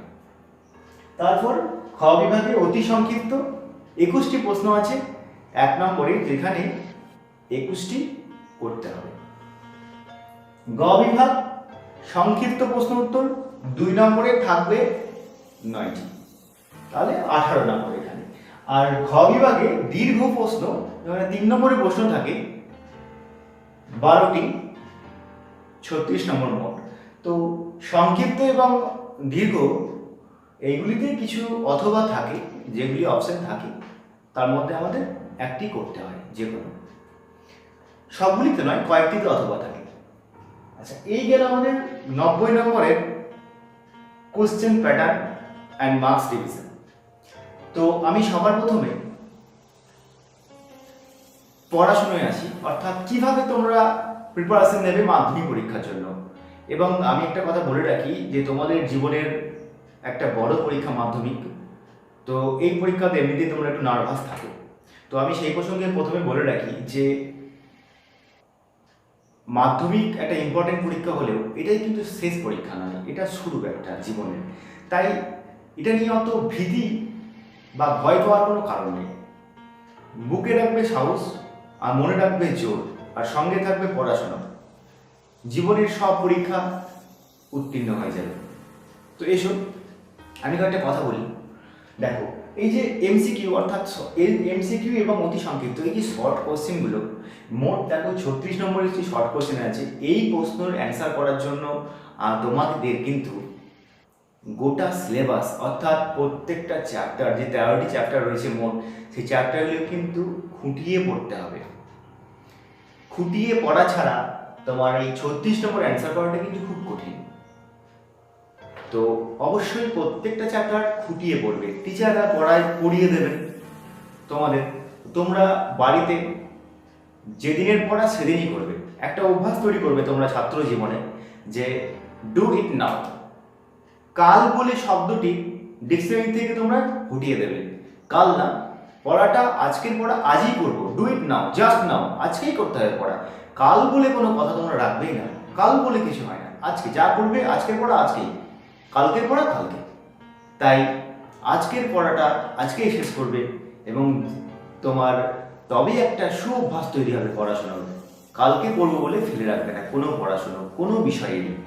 এসো, তো খুঁটিয়ে প্রত্যেকটা চ্যাপ্টার পড়তে হচ্ছে আমার শর্ট কোশ্চেনের জন্য। এবার রইল সংক্ষিপ্ত এবং দীর্ঘ, এগুলো একই রকমের। এই যে 3 নম্বরের কোশ্চেন, যেটা 2+1, অনেক সময় 1+1+1 এইরকম করে থাকতে পারে। তো এই প্রশ্নগুলি অ্যান্সার করার জন্য গোটা বইয়ের থেকে তোমার মেন যে পয়েন্টসগুলো রয়েছে, যেমন ধরো আমি যদি একটা চ্যাপ্টার ধরে নিই যে তাপের প্রসারণ, ওই চ্যাপ্টার থেকে তোমায় জানো কি কি পড়তে হবে। তবু আমি একটু বলে দিচ্ছি যে মেনলি ধরো দৈর্ঘ্য প্রসারণ গুণাঙ্ক, তারপর রয়েছে আয়তন প্রসারণ গুণাঙ্ক, তারপর রইল তাপ পরিবাহিতাঙ্ক। এই যে এইগুলো আমাদের ভালো করে পড়তে হবে। এবং টিচার যখন পড়িয়ে দেবেন, স্কুলে হোক বা অন্য কোনো জায়গায় হোক, তো সেখানে পড়ার পরে, পড়ে আসার পর বাড়িতে তোমরা এসে সেগুলিকে পড়বে। পড়ার পরে কিন্তু লিখতে হবে। লেখার অভ্যাসটা সত্যি বড় একটা অভ্যাস। না লিখে প্র্যাকটিস করলে এই ভৌতবিজ্ঞান বিষয়টি মনে থাকবে না। তো একবার লেখা মানে 5 বার পড়া, অর্থাৎ লিখে পড়া অভ্যাস করতে হবে, বিশেষ করে ভৌতবিজ্ঞানটা। কারণ কি জানো? কারণ ভৌতবিজ্ঞান এমন একটি বিষয় যেখানে তুমি একটি শব্দ লিখে 1 নম্বর পাবে। যেমন বয়েল ও চার্লসের সূত্রের সাধারণ ধ্রুবকটি কি? উত্তরটা শুধু হবে ভর লিখলে 1 নম্বর পাওয়া যাবে। আরেকটা আমি উদাহরণ বলি, যে একটা লাইন লিখলেই তুমি সেখানে 2 নম্বর পাবে। যেমন ধরো বয়েলের সূত্র যদি বলো, পরমশূন্য তাপমাত্রা যদি বলো, এগুলো 1 লাইন লিখে তুমি 2 নম্বর পাবে। আবার দুঃখের বিষয় হলো 1 পৃষ্ঠা লিখেও 0 পাওয়া যায়। কেন জানো? আমি মাধ্যমিক খাতা দেখার সময় আমি দেখেছি দীর্ঘদিনের আমার অভিজ্ঞতা থেকে, যে অনেক ছেলেমেয়েরা বলেছে বয়েলের সূত্র লিখতে, ও লিখে বসে আছে বয়েলের জীবনী। তো বয়েলের জীবনী তো চাইনি, যা হয়েছে সেটা লিখতে হবে, টু দ্য পয়েন্ট। 1 লাইনে লিখলেই সেটা 2 নম্বর পাওয়া যাবে। সেখানে বয়েলের জীবনী বা চার্লসের জীবনী লেখার কোনো দরকার নেই, যেটুকু চেয়েছি সেটুকুই লিখতে হবে। আচ্ছা, নেক্সট, তাহলে ভৌতবিজ্ঞান বিষয়টা থিওরি এবং প্রবলেম দুটো নিয়েই তৈরি। অর্থাৎ থিওরিও যেমন আছে, যেমন ধরো ওহমের সূত্র যেমন আছে, সেরকম ওহমের সূত্র থেকে অঙ্ক রয়েছে, যেগুলোকে আমরা সলিউশন সলভ করতে হয়। আলো থেকে অঙ্ক রয়েছে, এবং 3 নম্বর চ্যাপ্টার যে রাসায়নিক গণনা, ওখান থেকে তো তোমার মাধ্যমিকে দুটো অঙ্ক আসে, যেটা 3 নম্বরে একটা করতেই হয়, মানে একটা অঙ্ক তোমাকে রাসায়নিক গণনা থেকে করতেই হবে। তো এইরকম কিছু কিছু চ্যাপ্টার থেকে ম্যাথ আছে, মানে অঙ্ক আছে যেগুলো আমাদের করতে হয়। তো সেই অঙ্কগুলোকেও কিন্তু প্র্যাকটিস করতে হবে, প্র্যাকটিস ছাড়া কোনো উপায় নেই। এবং এই প্রসঙ্গে একটা কথা বলে রাখি, একটা কথা আছে জানো, প্র্যাকটিস পেজ, তার মানে অনুশীলন মূল্য দেয়। মানে আমি যখন কোনো প্রশ্নের উত্তর চর্চা করছি, মানে অভ্যাস করছি বা লিখছি, সেই যে আমার প্র্যাকটিস, এই প্র্যাকটিসটা কিন্তু কোনোদিন জলে পড়বে না, মানে সে কোনো না কোনো দিন তোমাকে মূল্য দেবেই। কারণ প্র্যাকটিস পেজ, অবশ্যই মূল্য তোমাকে দেবে প্র্যাকটিস। তাই প্র্যাকটিস করতে থাকো, ভালো করে পড়ো এবং পড়ে লিখে লিখে প্র্যাকটিস করো, সেই পড়াটা লেখো। আচ্ছা, এই পড়া আমি বলি, তোমার ধরো এই সেপ্টেম্বর মাস চলছে, তো অক্টোবর নাগাদ মোটামুটি গোটা সিলেবাস শেষ হয়ে যাবে। তো সিলেবাস শেষ হয়ে যাওয়া মানে পড়া শেষ হয়ে যাওয়া নয়। এই কথাটা ছাত্রছাত্রীরা খুব ভুল করে, যে অক্টোবর মানে পড়া হয়ে গেল মানে আমার শেষ হয়ে গেল, এটা নয়। পড়া তো শুরু হবে সিলেবাস শেষ হওয়ার পরে, আসল পড়া শুরু হবে সিলেবাস যখন আমার শেষ হয়ে গেল তারপর। মানে একটা চ্যাপ্টারকে বারবার রিভাইজ করা, যত তুমি রিভাইজ করবে, যত তুমি পুনরায় করবে, অনুশীলন করবে, সেই চ্যাপ্টার সম্পর্কে তোমার গভীর ধারণা জন্মাবে, যা তোমায় পরীক্ষায় ভালো মার্কস পেতে সাহায্য করবে এবং জ্ঞান অর্জন তো বটেই। তো এবং সবশেষে বলি পড়ার সম্পর্কে, যখন সিলেবাস শেষ হয়ে গেল তারপর আমাকে কোশ্চেন অ্যান্সার প্র্যাকটিস করতে হবে। অর্থাৎ বিভিন্ন সালের প্রশ্ন, যেগুলো কোশ্চেন ব্যাংক রয়েছে যেগুলো, সেই কোশ্চেন ব্যাংক ধরে ধরে সলভ করতে হবে। তোমার বাড়িতে নিজেকেই করতে হবে, নিজের দায়িত্ব নিয়ে করতে হবে। সেক্ষেত্রে কোনো টিচার করুক বা না করুক, পড়া তোমার করতে তোমাকেই হবে। তো তুমি টেস্ট পেপার নেবে, টেস্ট পেপার থেকে নিজে নিজে সলভ করবে। যে প্রশ্নের উত্তর পারবে না বই থেকে দেখে নিলে, বা যেটা কঠিন সেটা অন্য কোনো সোর্স থেকে জেনে নিলে, কিন্তু তোমায় প্র্যাকটিস করতে হবে। প্র্যাকটিস ছাড়া কোনো রাস্তা ভৌতবিজ্ঞানের ক্ষেত্রে নেই, কোনো সহজ মেডিসিন বা ওষুধ নেই যেটা আমি দিয়ে দেবো আর সেটা তোমাদের হয়ে যাবে। আমি কিছু তোমাদের সৎ উপদেশ দিতে পারি, কিছু রাস্তা বলে দিতে পারি, কিন্তু কোনো মেডিসিন নয়। ভৌতবিজ্ঞানের ক্ষেত্রে এরকম কিছু হয় না যে আমি কিছু টিপস বলে দিলাম আর তুমি ম্যাজিকের মতো নাম্বার পেয়ে গেলে, এটা হয় না, কারণ এই সাবজেক্টটা এরকমই। যাই হোক, আমি কয়েকটা কথা এবার প্রশ্ন লেখার ক্ষেত্রে বলি। দেখো, আমরা অনেক সময় অযথা কথা লিখে দিই, প্রশ্নে চেয়েছে এক, লিখছি আর এক। মনে হয় যে লিখলে হয়তো নাম্বার পাওয়া যায়, কিন্তু আমি অত্যন্ত দুঃখের সঙ্গে জানাচ্ছি তোমাদের যে ভৌতবিজ্ঞানের ক্ষেত্রে যেটা চেয়েছে আমাকে উত্তর সেটাই লিখতে হবে, মানে টু দ্য পয়েন্ট বলতে যেটাকে বোঝায়। যা চেয়েছে উত্তর আমাকে ঠিক সেটাই দিতে হবে, বেশি লিখবো না আবার কমও লিখবো না, মানে যা বলেছে ঠিক সেইটুকুটাই লিখবো। যেমন ধরো বয়েলের সূত্র যদি বলে, বা ওহমের সূত্র যদি বলে, বা ফ্লেমিংয়ের সূত্র যদি বলে, বা যদি জৈব যৌগ কি আসে, তো তুমি সেটুকুই লিখবে যেটুকু বলা হয়েছে। তোমাকে বেশি লেখারও দরকার নেই, আবার কম লিখলেও কিন্তু হবে না, রিমেম্বার ইট। তো ইতিহাসের মতো বাড়িয়ে বাড়িয়ে যে লিখলেই বেশি নম্বর পেয়ে যাব, এটা কিন্তু হবে না। মানে লিখলেই ভৌতবিজ্ঞানে বেশি নম্বর পাওয়া যায় না, এটা মনে রাখবে। যেটুকু চেয়েছে সেটুকুই লিখবে, টু দ্য পয়েন্ট লিখবে। ওকে। আর আমি মাধ্যমিকের খাতায় অনেকের ক্ষেত্রে দেখেছি প্রচুর স্কোর পায়, মানে ধরো 90 দেখা গেলে 85 পেয়েছে, 80 পেয়েছে, কিন্তু জানো আমি দেখে অবাক হয়ে যাই, তাদের প্রেজেন্টেশন ভালো নয়। মানে কেমন জানো, আমি দেখো তোমাদের জন্য আমি লিখে রেখেছি, বয়েলের সূত্র যদি এসে থাকে পরীক্ষায়, তাহলে আমি দেখেছি যে বয়েলের সূত্র কোনো হেডিং ছাড়াই সেই ছাত্র ও ছাত্রীটি লিখতে শুরু করে। কেন লিখব? সবার প্রথমে বয়েলের সূত্র হেডিং করব, আন্ডারলাইন করব, তারপরে নিচ লাইন থেকে শুরু করব বয়েলের সূত্র লিখতে। বোঝা যায়? যদি সম্ভব হয় অ্যান্টি কালার করবে, মানে বয়েলের সূত্র হেডিং যখন করছো তখন সেটাকে কালো কালি দিয়ে করলে, আর লিখলে নীলকালিতে বা উল্টোটা। আর একটা জিনিস আমি দেখেছি, বয়েলের এই প্রশ্নের সঙ্গে যদি আরেকটা প্রশ্ন থাকলো, অর্থাৎ যদি বললো যে বয়েল সূত্রের ধ্রুবকগুলি কী কী, তখন আমি দেখে অবাক হয়ে যাই যে ছাত্রছাত্রীরা প্যারাগ্রাফ চেঞ্জ না করে একসঙ্গেই লিখে দেয়। এটুকু বুঝতে হবে যে একসঙ্গে থাকলেও দুটো কোশ্চেন কিন্তু আলাদা, তাই আমাকে দুটো প্যারাগ্রাফ করে অ্যান্সারটা লিখতে হবে। এটা খুব ভালো করে তোমরা দেখে রাখবে যে একটা প্রশ্নের মধ্যে যদি 3টে প্রশ্ন থাকে, সেটাকে 3টে প্যারাগ্রাফ করে আমায় উত্তরটা লিখতে হবে, এটা মনে রাখবে। প্রসঙ্গত বলে রাখি, আমার লেখা মাধ্যমিক ভৌতবিজ্ঞান সাজেশন বই অ্যাচিভার ভৌতবিজ্ঞান 2019 সালের অলরেডি 1 মাস আগে প্রকাশিত হয়ে গেছে সাহিত্য সংসদ প্রকাশন থেকে কলকাতায়। তো এই বইটি আমি খুব পরিশ্রম করে লিখেছি এবং ওখানে সমস্ত রকমের প্রশ্ন এবং উত্তর যতটা ভালো সম্ভব আমি ওখানে দিয়েছি।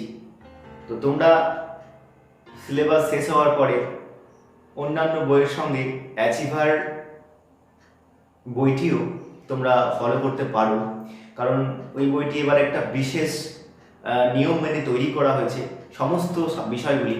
সেটা হলো যে আমি যে শর্ট কোশ্চেনের কথা বলছিলাম, এই যে এমসিকিউ হোক বা অতি সংক্ষিপ্ত কোশ্চেন যাই হোক না কেন, এইগুলি বইটি গোটা চ্যাপ্টার খুঁটিয়ে পড়তে হবে, সেটা তো পড়তে হবে।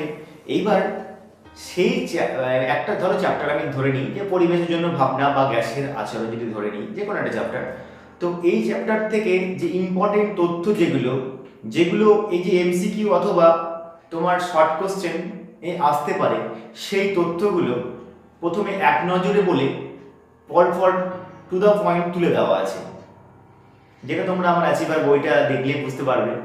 তো শর্ট কোশ্চেনগুলো ওই তথ্যগুলি থেকেই কমন চলে আসার সম্ভাবনাটা বেশ রয়েছে। এবং তারপরে এই যে অতি সংক্ষিপ্ত, সংক্ষিপ্ত এবং দীর্ঘ প্রশ্ন, সব ধরনের প্রশ্ন ওই বইটিতে দেখিয়েছি আমি। এবং আমি এই অ্যাচিভার বইয়ের নামটা এই কারণেই করলাম কি, যেহেতু আমি নিজে রাইটার, আমি লেখক, তাই আমি জানি যে বইটির মধ্যে কি রয়েছে। তো যদি সম্ভব হয়, এমনিতে দাম বেশি নয়, 40 থেকে 50 টাকা দাম, তো তোমরা চাইলে একটা রেফারেন্স কপি রাখতে পারো এবং সেখান থেকে তুমি আমার যে কথাগুলো বললাম সেগুলো টু দ্য পয়েন্ট ওখানে করা আছে, তোমাদের জন্য অনেক সুবিধা হবে স্টাডিটা কন্টিনিউ করার। তো যাই হোক,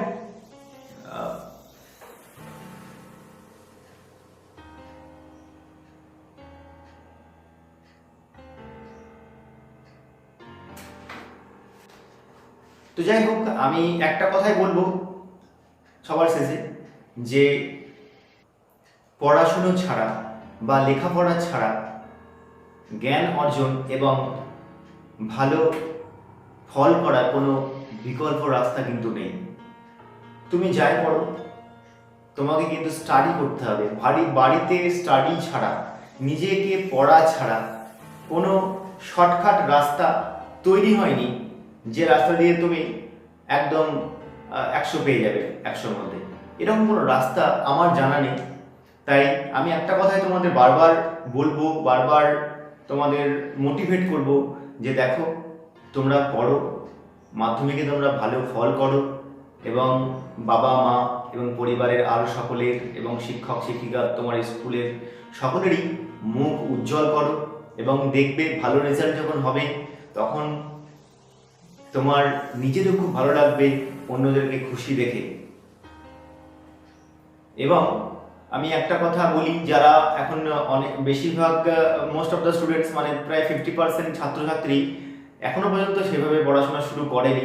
তারা ভাবে যে আমি মাধ্যমিকের টেস্টের পরে পড়াশোনা শেষ করে নেব, কিন্তু আমি ভাই তাদের জন্য বলি, সেই ভাই বোনদের জন্য, যে দেখো, জীবনের সব থেকে বড় পরীক্ষা মাধ্যমিক পরীক্ষা। তো তোমরা আজ থেকেই পড়া শুরু করো। যখনই তুমি আমার ভিডিওটা দেখবে তখন থেকেই ভাই পড়তে শুরু করো, কারণ পরীক্ষা বারবার জীবনে আসে না, মাধ্যমিক পরীক্ষা একবারই হবে। এবং তুমি একটা জিনিস যদি ফাঁকি দাও, তুমি দেখতে পাবে যখন পরীক্ষার হলে তুমি পরীক্ষায় লিখছো প্রশ্ন উত্তর যখন তুমি লিখবে, তখন মনে হবে তোমার একটা সময় যে আর 2 দিন পড়লে হয়তো আমি আরো ভালো অ্যান্সারটা লিখতে পারতাম, তখন কিন্তু তোমার নিজের খুব কষ্ট হবে। তাই ভাই আমি বলছি তোমাদের ভালোবেসে যে পড়াশোনাটা করো মন দিয়ে, কারণ পড়াশোনার কোনো বিকল্প নেই। পড়া এবং লেখা ছাড়া কোনো শর্টকাট রাস্তা নেই ভাই, যেটা দিয়ে একটা ভালো স্কোর মাধ্যমিকে করতে পারবে। পড়তে তোমাকে হবেই, আর একমাত্র স্টাডি জীবনে তোমার সাফল্য এনে দেবে, তোমার মাধ্যমিকে ভালো ফলাফল করতে সাহায্য করবে। আর একটা কথা আমি বলি, যারা একটু ডেলি বেসিসে মানে পিছিয়ে পড়েছে পড়াশোনা এ প্রসঙ্গে আমি আর একটা কথা বলি। অনেক ছেলেমেয়েরা নিজেদেরকে ভাবে যে না, পড়াশোনাটা হয়তো আমাদের জন্য নয়, আমরা তো সেরকম পড়াশোনায় ভালো নয়, ওরা কত ভালো পড়াশোনায়। দেখো, এরকম আমি ভালো নয় ও পড়াশোনায় ভালো, এটা কোনো সংজ্ঞা হতে পারে না। দেখো, আমি দেখেছি আমার জীবনে, আমার স্টুডেন্ট লাইফ এবং ছাত্র এবং টিচিং লাইফেও দেখেছি যে ভালো বা খারাপ স্টুডেন্ট এরকম কোনো সংজ্ঞা হয় না ভাই। যারা পড়াশুনো করে ডেলি, প্রতিদিনের পড়াটা প্রতিদিন করে, তারা ভালো হয়ে যায় অটোমেটিক্যালি। আর যারা পড়াশুনোটা করে না, মানে আজকের পড়াটা আমি কালকে পড়বো বলে জমিয়ে রাখি, কালকে যখন 2-3 দিনের পড়া জমে যায়, তারপর 7 দিনের পড়া জমে যায়, তখন দেখবে আর পড়তে ইচ্ছে করবে না, আর তখনই মনে হয় আমি যেন খারাপ ছাত্র। এটা কিন্তু নয়।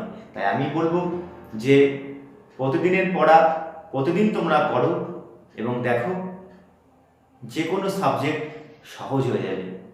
কোনো সাবজেক্টই কঠিন নয় যদি প্রতিদিন তোমরা পড়াশুনো করে থাকো। আর যদি না করো তাহলে প্রত্যেকটা সাবজেক্টই কঠিন। তো যাই হোক, আমি আর বেশি কিছু বলবো না। তো তোমরা এই সামনে মাধ্যমিক পরীক্ষা, যেভাবে বললাম একটু দেখো, যদি পারো তো প্রিপারেশন নাও এবং নিজেকে উজাড় করে দাও পড়াশোনার প্রতি। বইকে ভালোবাসো এবং ভালোবেসে পড়ো। পড়ার জন্য নয়, ভালোবেসে পড়ো। ভালো রেজাল্ট করার জন্য পড়ো, নিজের জন্য পড়ো, নিজের মা বাবার জন্য পড়ো। দেখো, পড়া অটোমেটিক্যালি হয়ে যাবে। তো সকলকে শুভেচ্ছা জানিয়ে আমি আমার এই ছোট্ট আলোচনা শেষ করলাম। তোমরা পড়ো এবং বড় হও জীবনে। Thank you.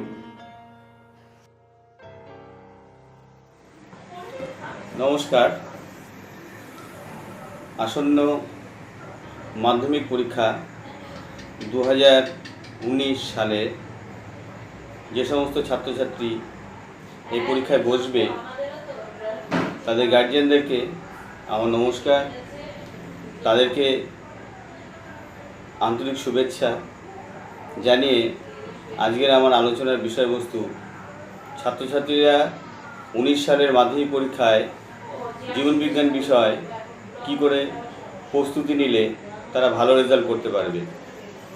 আমি আজকের আমার এই আলোচনার বিষয়বস্তুকে মূলত 3 ধরনের ছাত্রছাত্রীদের জন্য ভাগ করেছি।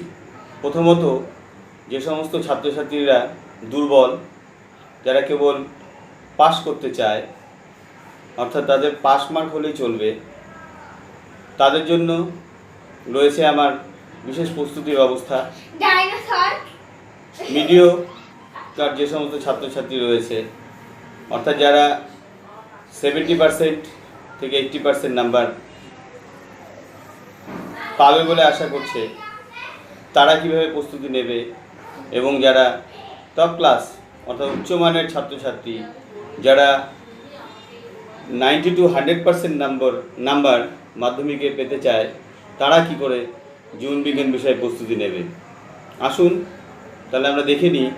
প্রথমে যারা পিছিয়ে পড়া ছাত্রছাত্রী, অর্থাৎ যারা শুধু পাস নাম্বারটা হলেই হয়, অর্থাৎ 40% বা 50% নাম্বার হলেই যাদের হবে, তারা কীভাবে প্রস্তুতি নেবে।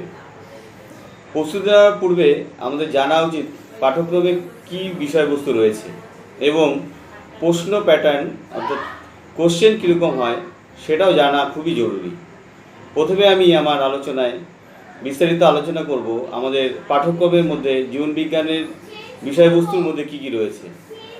আমাদের জীবনবিজ্ঞান বিষয়বস্তু যে 90 নম্বরের পরীক্ষা হবে, সেখানে রয়েছে মোট 5টি অধ্যায়। পাঠ্যক্রমের বিষয়বস্তুর মধ্যে রয়েছে প্রথমে জীবের সমন্বয় ও নিয়ন্ত্রণ, 2 নম্বর অধ্যায়ে রয়েছে জীবনের প্রবাহমানতা, 3 নম্বরে রয়েছে বংশগতি এবং কয়েকটি সাধারণ জিনগত রোগ, 4র্থ অধ্যায়ে রয়েছে অভিব্যক্তি এবং অভিযোজন এবং 5ম অধ্যায়ে রয়েছে আমাদের পরিবেশ সম্পর্কিত পরিবেশের সম্পদ এবং সেই পরিবেশের সম্পদ সংরক্ষণ। এবারে আমি দেখে নিই যে কোন বিষয়ের উপরে কত নাম্বার রয়েছে।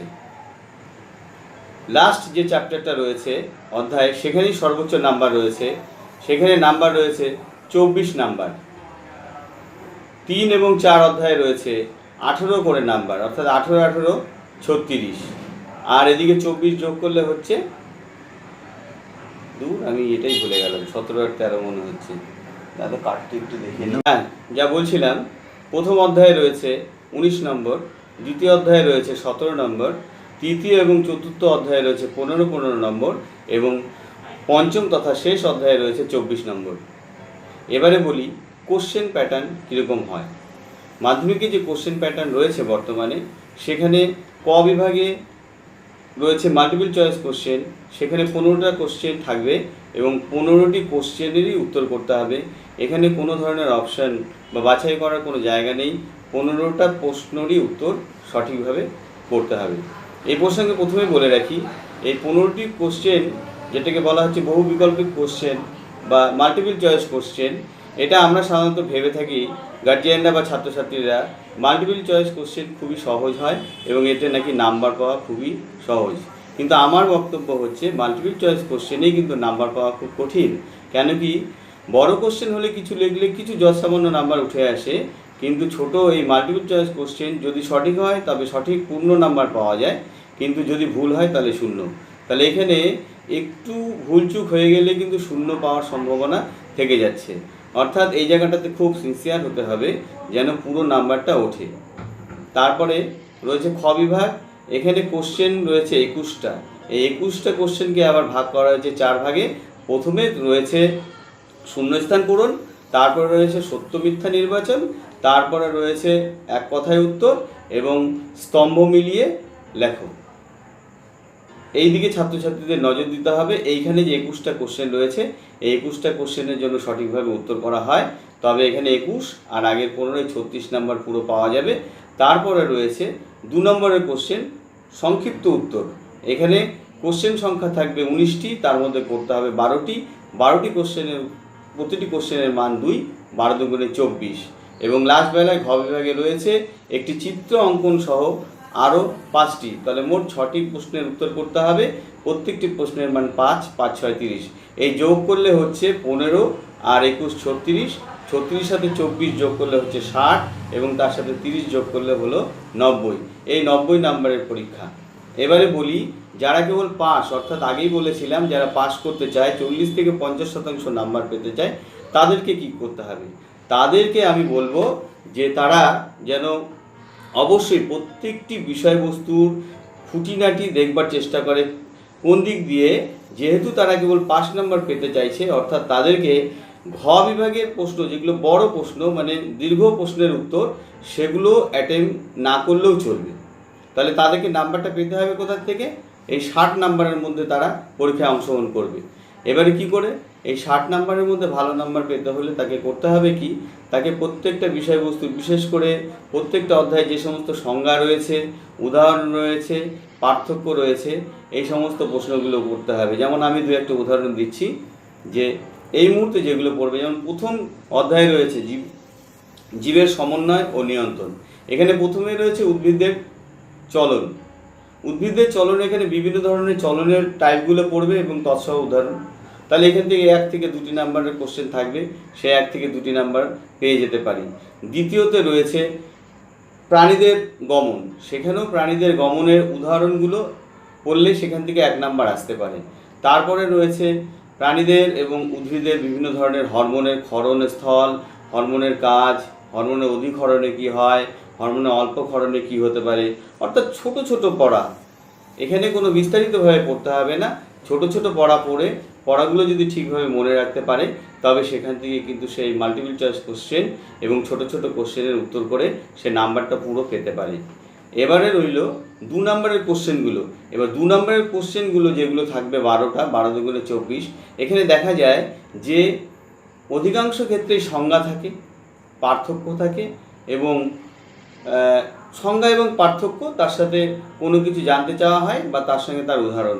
অর্থাৎ যে কোনো টপিক, যে কোনো আমাদের যে সিলেবাসের মধ্যে যে 5টা অধ্যায় রয়েছে, প্রত্যেকটা অধ্যায়ের উদাহরণগুলো এবং কাকে বলে সংজ্ঞাগুলো পড়লেই কিন্তু সঠিক নাম্বার পেয়ে যাবে।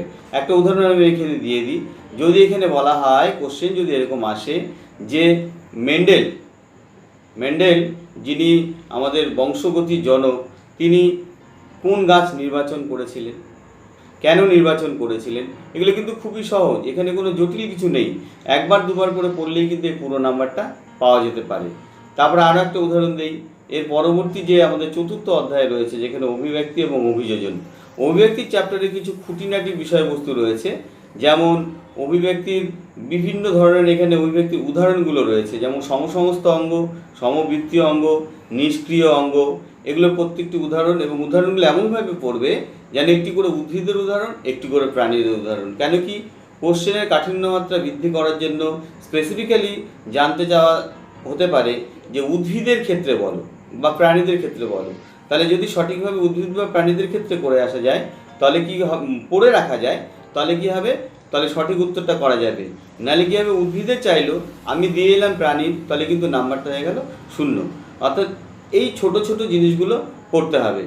আরও ভালো করে বলতে গেলে যদি 5ম অধ্যায়টার কথা বলি, যেখানে সর্বোচ্চ নাম্বার রয়েছে, যেহেতু এখন আমাদের জীবনবিজ্ঞান আর জীবনবিজ্ঞান নেই, জীবনবিজ্ঞানের সঙ্গে জুড়ে গেছে পরিবেশ, সেই জন্য 5ম অধ্যায়টা পুরো রচনা হয়েছে পরিবেশের উপরে। এখানে ছাত্রছাত্রীরা পরিবেশের উপরে অনেক ছোট ছোট প্রশ্ন রয়েছে। যেমন 1ম অধ্যায়ে রয়েছে নাইট্রোজেন চক্র। নাইট্রোজেন চক্রের জটিলতা রয়েছে কোথায়, নাইট্রোজেন স্থিতিকরণের জটিলতা রয়েছে। তো ছাত্ররা যারা অল্প নাম্বার পেলেই পাস করে যাবে, তাদের জন্য নাইট্রোজেন চক্রের নাইট্রোজেন ফিক্সেশন বা নাইট্রোজেন স্থিতিকরণের বিষয়টা যদি নাও পড়ে, কিন্তু নাইট্রোজেন স্থিতিকরণে কোন কোন ব্যাকটেরিয়াগুলো সাহায্য করে সেগুলো যদি সে পড়ে রাখে, তাহলে কিন্তু এখান থেকে পুরো নাম্বার পেয়ে যাচ্ছে।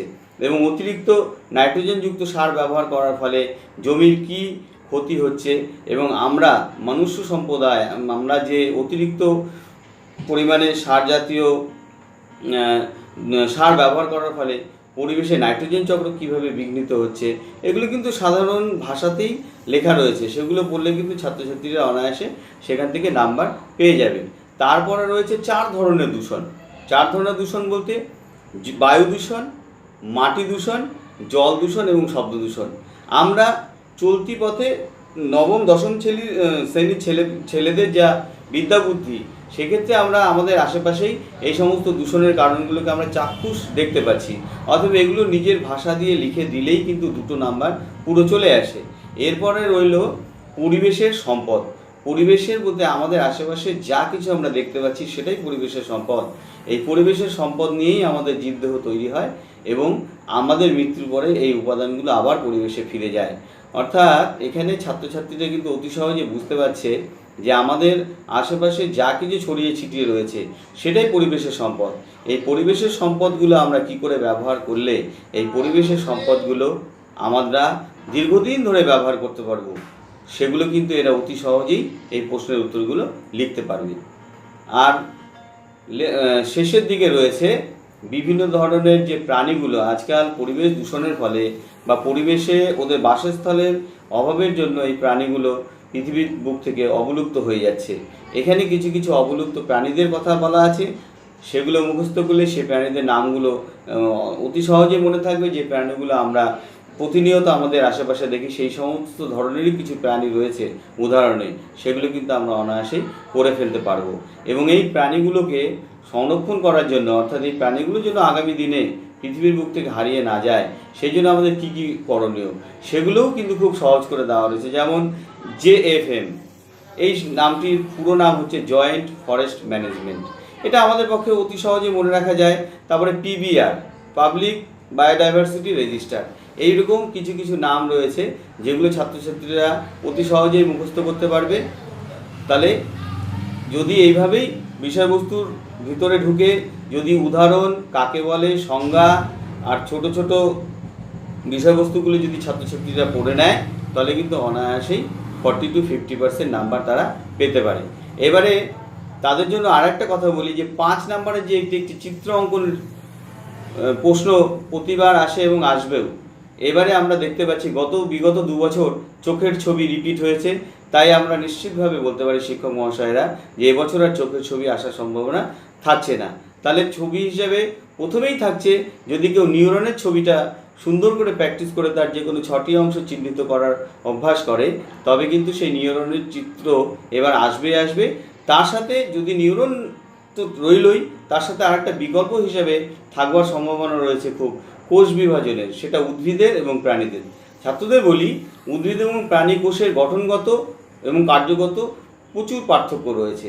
তো কোষ বিভাজনের ছবির দেখে আমরা ছাত্ররা ভালো করে না দেখে আমরা ছবিটা আঁকতে বসে যাই, কিন্তু ছবিটা আঁকার আগে আমাকে দেখতে হবে প্রশ্নকর্তা আমাকে কোন ছবি আঁকতে বলেছে, উদ্ভিদ না প্রাণী। সেটা যদি না দেখা হয় তাহলে কিন্তু কোশ্চেনের নাম্বার পাবে 0। কেন? আগেই বললাম যে উদ্ভিদ কোষ ও প্রাণী কোষের গঠনগত দিকে প্রচুর পার্থক্য রয়েছে। সেই জন্যই বলছি তোমরা এখন থেকে প্র্যাকটিস করে নাও খাতাতে যে কোষ বিভাজনের প্রোফেজ, মেটাফেজ, অ্যানাফেজ এবং টেলোফেজ, উদ্ভিদ এবং প্রাণী 2 ধরনেরই কোষেরই এই 4 দুগুণে 8টা ছোট ছোট ছবি, এবং এইদিকে বললাম যে নিউরনের চিত্র যদি প্র্যাকটিস করো তবে কিন্তু ওইখান থেকে 5টি নাম্বার অতি সহজেই পাওয়া যাবে। এইভাবে যদি যেভাবে বললাম নাম্বারগুলো যোগ করলে অনায়াসে 40 থেকে 50% নাম্বার পাওয়া যাচ্ছে। এবারে বলি যারা একটু 80% নাম্বার পেতে চাও তাদের উদ্দেশ্যে বলি, এই মুহূর্তে যা সময়, বর্তমানে সেপ্টেম্বর মাস চলছে, অক্টোবর নভেম্বরের দিকে তোমাদের টেস্ট আসন্ন বললেই চলে, পুজোর পরেই টেস্ট এক্সাম। এখন আমাদের ছাত্রছাত্রীদের মনে হয় কি বইটা পড়া হয়ে গেল, অতএব আমার স্মৃতিতে মনে হচ্ছে আমি এটা পেরে যাব বা আমার এটা মুখস্থ হয়ে গেল। বাস্তবে তাদের উদ্দেশ্যে বলি নিজের একটু প্র্যাকটিস করে দেখো, সেই প্রশ্নের উত্তর খাতাতে নিজে লেখো এবং যে বই থেকে তুমি পড়েছিলে সেই বইয়ের সঙ্গে মিলিয়ে দেখো, নিজে মিলিয়ে দেখতে পাবে যে কতগুলো অংশ তোমার ছাড়া পড়লো। তাহলে তুমি নিজেকে নিজে মূল্যায়ন করতে পারলে। এইবার পুনরায় তুমি আবার পড়ো, আবার পড়ে আবার লেখো, নিজে আবার টেস্ট করে দেখো যে আগে যদি তোমার 3টে লাইন ছাড়া পড়ে গিয়ে থাকে বা 3টে লাইনের বাক্য গঠন যদি সুন্দর না হয়ে থাকে, এবারে সেটা কমে 1 কিংবা 2 এসে দাঁড়িয়েছে। তারপরে যদি আর একবার করে নাও তাহলে দেখবে সেটা সম্পূর্ণ নির্ভুল হলো। এই কাজে তোমাকে সাহায্য করবার জন্য বাজার চলতি বিভিন্ন ধরনের সহায়িকা বইগুলো বাজারে চলে এসছে, যেগুলো অতি সুন্দর এবং বিশিষ্ট শিক্ষক মণ্ডলী দ্বারা রচিত। যে কোনো সহায়িকা বই তোমার হাতের কাছে থাকলে সেখান থেকে তুমি এই সাহায্য পেয়ে যেতে পারো। আর তোমাদের উদ্দেশ্যে বলবো, চিত্র অঙ্কনটা তো রইলই, এছাড়া যে কোনো যে মাল্টিপল চয়েস কোশ্চেন, শূন্যস্থান পূরণ, এগুলো সহায়িকা বইয়ে যে প্রত্যেকটি বিষয়ের উপরে 50, 60, 70, কোনো বইয়ে 80-র উপরে কোশ্চেন দেওয়া রয়েছে, সেগুলোর উপর দিয়ে যদি তুমি একবার দুবার করে চোখ বুলিয়ে যাও এবং সহায়িকা বইয়ে যদি তুমি বিশেষ কোশ্চেন, যেটা তোমাকে মাস্টারমশাই ক্লাসে বলেছিলেন যে এটা আসতে পারে বা এটা ভালো করে পড়বে, সেগুলোকে মার্ক করে নাও। সেগুলোকে মার্ক করে নিলে তুমি কোশ্চেনটা যখন তুমি মার্ক করে নিলে, তাহলে তুমি যখনই পড়তে বসবে তখনই তোমার চোখটা সেই কোশ্চেনের দিকে চলে যাবে, অতএব তুমি সেই কোশ্চেনটাকে আবার করে পড়ে নেবে, তাহলে তোমার এটা মিস হওয়ার সম্ভাবনা থাকবে না। এবারে 80% নাম্বারের জন্য গুরুত্বটা দিতে হবে কোথায়? গুরুত্ব দিতে হবে যেখানে ঘ বিভাগে দীর্ঘ প্রশ্নের উত্তর রয়েছে, 6টি কোশ্চেন, প্রত্যেকটি কোশ্চেনের মান আগেই বলেছি 5 করে 30। এই 6টা কোশ্চেনের থেকে যেন পরীক্ষক তোমার একটি করেও প্রত্যেকটি কোশ্চেন থেকে নাম্বার কমাতে না পারে। হিসাব করলে দেখা যায় 6টি কোশ্চেন থেকে যদি একটি করে নাম্বার কমে যায় তাহলে 6 নাম্বার কমে যায়, তাহলে তোমার 6 নাম্বার ওখানেই কমে গেল। অতএব এই দীর্ঘ উত্তর লেখার যে প্রশ্ন, সেই প্রশ্নের 6টা প্রশ্নেই তোমাকে 5 নাম্বার করে পেতে হবে, তবেই তুমি 30 পাবে ওখানে। এবার 6টা প্রশ্নেই 5 করে 30 নাম্বার পেতে গেলে তোমাকে প্রস্তুতিটা কীরকম নিতে হবে, যে যেন প্রশ্নটা যা হয়েছে প্রশ্নের উত্তর যেন টু দ্য পয়েন্ট হয়, যা চাওয়া হয়েছে তুমি সেটুকুই লিখবে। অতিরিক্ত বেশি কিছু লিখতে গিয়ে অতিরিক্ত সময় নষ্ট করবে না। অতিরিক্ত সময় নষ্ট করে যদি দীর্ঘ প্রশ্নের উত্তর হয়ে যায়, যেখানে মূল বিষয়বস্তুর চেয়ে আজে বাজে যেগুলো সম্পর্কযুক্ত নয় সেই সমস্ত বিষয় থেকে যায়, তাহলে কিন্তু প্রশ্নের উত্তরের নম্বর কমে যায়। এটা মাথাতে রাখবে, কোশ্চেনের উত্তর হবে টু দ্য পয়েন্ট। আর একটা কথা বলে রাখি, ক বিভাগে যে প্রশ্ন রয়েছে 15টা, যেটাকে মাল্টিপল চয়েস কোশ্চেন বলেছি, সেখানে তোমাকে করতে হবে কি, পরিষ্কার নির্দেশিকা দেওয়া রয়েছে, পূর্ণ বাক্যে উত্তর লিখবে। পূর্ণ বাক্যে উত্তর না লিখলে সেখানে প্রশ্নের যদি নাম্বার কমেও যায়, সেক্ষেত্রে তোমার হাতে কিছু করার থাকবে না। এবং প্রশ্নর উত্তর লেখা খাতাতে শুরু করবে প্রথমে একদম 1, 2, 3 করে, এবং সিরিয়ালি মেনটেন করবে, এবং প্রতিটি প্রশ্নের উত্তরের মধ্যে যেন যথেষ্ট ফাঁকা জায়গা থাকে, এবং যেগুলো উত্তর সেগুলো তোমার প্রধান লাইনের মধ্যে যেন অন্য কালি দিয়ে কিংবা নিচে আন্ডারলাইন করা থাকলে পরীক্ষকের সেটা বুঝতে সুবিধা হয়। এতে করে তোমার প্রতি পরীক্ষকের ইমপ্রেশনটা ভালো হবে এবং তোমার নাম্বারটা ভালো আসবে। আর 2 নম্বরের কোশ্চেন যেখানে তোমাকে করতে হবে 12টা, 12 দুগুণে 24, এখানেও খেয়াল রাখবে যেন যা চেয়েছে ঠিক সেটাই তোমাকে দিতে হবে।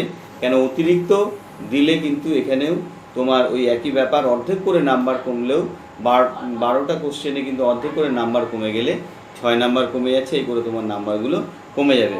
অর্থাৎ আমি যেটা বলতে চাইছি, যারা ভালো রেজাল্ট করতে চাও তাদের জন্য, যে তোমরা অবশ্যই 15টা মাল্টিপল চয়েস কোশ্চেন পূর্ণবাক্যে উত্তর লিখবে, তারপরে 21টা কোশ্চেনের সঠিক করে উত্তরগুলো লিখবে, তাহলে 21 আর 15 যোগ করলে হয়ে যাচ্ছে তোমার 36। তারপরে গ বিভাগে যে রইল 12টি কোশ্চেন, 12 দুগুণে 24, এখানে তোমার 19খানা কোশ্চেন থাকবে। প্রথমেই তুমি নির্বাচন করে নেবে কোন কোন প্রশ্নের উত্তর লিখলে তুমি পূর্ণ নাম্বার পেতে পারো। এখানে কোশ্চেনগুলো এমন নির্বাচন করবে যেগুলো কাকে বলে এবং তার সাথে উদাহরণ লেখো। তাহলে কাকে বলে তো তুমি 1.5 নাম্বার পেয়ে গেলে, এবং যদি উদাহরণ দাও তাহলে তুমি অর্ধ নাম্বার পেয়ে 2 নাম্বার পেলে। এইখানে 19টি কোশ্চেনের মধ্যে তুমি যদি অতিরিক্ত 2-1টা কোশ্চেন অ্যাটেম্প করে আসো, তাহলে সেক্ষেত্রে তোমার লাভ বই কি লস হবে না। কেন কি, যে প্রশ্নগুলোতে তুমি পুরো নাম্বার পাবে সেই কোশ্চেনগুলোই নেওয়া হবে, আর যেগুলোতে কম নাম্বার পাবে সেগুলো তোমার এক্সট্রা বলে বাতিল হয়ে যাবে। তাহলে সেক্ষেত্রে তোমাকে সুকৌশলে সঠিক প্রশ্ন নির্বাচন করতে হবে, যে কোন কোন প্রশ্নগুলো আমরা নির্বাচন করব এবং কোন কোন প্রশ্নগুলো আমরা অ্যাটেম্প করব। এই রইল যারা 80% নাম্বার পাওয়ার জন্য চেষ্টা করছো তাদের জন্য। এবারে যারা 100-এ 100, বায়োলজিতে 100-এ 100 পেতে যাও, তাদের উদ্দেশ্যে বলি 80% নাম্বার পাওয়ার জন্য যে প্রস্তুতি সেটা তো তোমাদের থাকছেই, তার সাথে কি থাকছে, তার সাথে থাকছে খাতা রিপ্রেজেন্টেশন। খাতাটাকে তুমি কিভাবে উপস্থাপনা করছো মাস্টারমশাইয়ের সামনে, একটা জিনিস মাথাতে রাখবে, তোমার পরিষ্কার পরিচ্ছন্ন হাতের লেখা, এবং খাতাটা মাস্টারমশাইয়ের কাছে যাচ্ছে তোমার প্রতিনিধি হিসাবে। অর্থাৎ খাতার পাতা খুললেই খাতা যেন মাস্টারমশাইয়ের সাথে কথা বলে। এখানে মাস্টারমশাই যে পরীক্ষা দিয়েছে তাকে খুঁজে পাচ্ছে না, কিন্তু খাতাটা মাস্টারমশাইয়ের সাথে কথা বলবে। মাস্টারমশাই একদিকে কোশ্চেন দেখবেন, আরেকদিকে তোমার খাতা, অর্থাৎ কোশ্চেন উনি যা করছেন খাতা যেন তার যথোপযুক্ত উত্তর প্রদান করে, এই ব্যবস্থা তোমাকেই করতে হবে। আমরা অনেক সময় দেখে থাকি ভালো খাতা, কিন্তু রিপ্রেজেন্টেশন খুবই খারাপ। কেন কি, একটি প্রশ্নের উত্তরের সাথে আরেকটি প্রশ্নের উত্তর লেগে রয়েছে, সেখানে কিন্তু সেখানে বাছাই করা অসুবিধা হয়ে যায়। মাথায় রাখবে, এগুলো হচ্ছে পরীক্ষার দেওয়ার একটি টেকনিক্যাল দিক, এটা মাথাতে রাখবে। যদি এটা হয়ে গেল যে প্রত্যেকটি কোশ্চেনের মধ্যে যথোপযুক্ত ফাঁকা জায়গা রয়েছে, টু দ্য পয়েন্ট সঠিক উত্তর দিয়েছ, তাহলে সেখানে 100-র মধ্যে 100 পাওয়া যাবে না। কেন, সেখানে একটাই প্রতিবন্ধকতা রয়েছে, 100 থেকে 100 পাওয়া থেকে বিরত হতে পারো তোমাকে ভালো করে পরিষ্কার পরিচ্ছন্ন চিত্র অঙ্কন করতে হবে। আমরা অনেক সময় দেখে থাকি চিত্রতে ছাত্রছাত্রীরা শেড করে দেয়, শেডিংয়ের কোনো দরকার নেই। চিত্র হবে সায়েন্টিফিক, পরিষ্কার পরিচ্ছন্ন, এবং যে কটি পয়েন্ট চিহ্নিত করতে বলা হয়েছে সে কটি পয়েন্ট যেন সঠিকভাবে চিহ্নিত হয়, এবং তীর চিহ্নের মাধ্যমে চিত্রের যে জায়গাটা চাওয়া হয়েছে ঠিক সেই জায়গাটাতেই যেন তীর চিহ্নটি থাকে। এই রইল। আর লাস্ট বেলায় যেটা ঘ বিভাগ রয়েছে, সেখানে যে 6টি কোশ্চেনের উত্তর, দীর্ঘ প্রশ্নের উত্তর, সেখানে কিন্তু প্রত্যেকটা প্রশ্নের উত্তর তোমাকে পার্ট করে লিখতে হবে। কেন কি, আমাদের বায়োলজিতে বা জীবনবিজ্ঞান ও পরিবেশে কোনো ধরনের কোশ্চেন নেই যেখানে 5 নাম্বার ফুল থাকে। সমস্ত কোশ্চেনগুলো, যেমন উদাহরণ হিসেবে বলি আমি, যদি প্রশ্ন এরকম আসে যে জল দূষণ কাকে বলে, তার সাথে 5 কোশ্চেন দেওয়া হলো নাইট্রোজেন স্থিতিকরণ বলতে কী বোঝো। সেখানে কিন্তু তোমাকে আলাদা প্যারা করে লিখতে হবে জল দূষণ কাকে বলে, এবং পরবর্তী প্যারাতে তুমি উত্তর লিখবে নাইট্রোজেন স্থিতিকরণ বলতে যা বুঝি তা হলো নিম্নরূপ। তবেই কিন্তু প্রশ্নের উত্তর সঠিক হলো, এবং এখানে নাম্বার কমে যাওয়ার বা নাম্বার না পাওয়ার কোনো অবকাশ নেই। এটাতে গেল পড়াশুনোর দিক। এবারে আমি বলি যে কোনো পরীক্ষার আগে আমাদের প্রস্তুতি হয় দু ধরনের, এক হচ্ছে মানসিক এবং শারীরিক। আমি ছাত্রছাত্রীদের বলবো, পরীক্ষা আসন্ন বলে রাতের বেলা অতি রাত করে পড়াশুনো করে শরীর যেন না খারাপ হয়ে যায়। পড়াশুনো করবে সঠিক সময় মতন। এখন বেশি রাত করে জেগে পড়বার কোনো দরকার নেই। যেরকম করে পড়ছো, যেরকম তোমার পড়ার অভ্যাস, ঠিক সেইভাবে পড়ে যাও। শরীরটাকে সুস্থ রাখতে হবে, মনে রাখবে শরীর সুস্থ থাকলে মাথাও সুস্থ থাকবে, ব্রেনটাও ঠিক কাজ করবে এবং পরীক্ষাও ভালো হবে। এর পরবর্তীতে টেস্ট পরীক্ষা হয়ে যাওয়ার পরে আমি তোমাদেরকে আমার যে সাজেশন 2019 সালের মাধ্যমিকের জীবনবিজ্ঞানের, সেই সাজেশন তোমাদের সামনে আমি এই চ্যানেলেই উপস্থাপনা করব। আশা করব আমার এই আজকের এই আলোচনা এবং আগামী দিনে যে কোশ্চেনের সাজেশন সম্পর্কে যে সাজেশন যেটা করব সেটা তোমাদের 2019 সালের মাধ্যমিক পরীক্ষায় তোমাদের উপকারে আসবে, এই আশা রেখে সবাইকে আবার শুভেচ্ছা জানিয়ে আমি আমার আজকের এই আলোচনা সমাপ্ত করলাম। সমস্ত মাধ্যমিক পরীক্ষার্থীদের শুভেচ্ছা জানিয়ে আমি অঙ্ক বিষয়ের ওপর কিছু কথা বলতে চাই, যেগুলো ফলো করলে আমি আশা করি যে সমস্ত মাধ্যমিক পরীক্ষার্থীদের সুফল হবে, ভালো তারা ফল লাভ করতে পারে।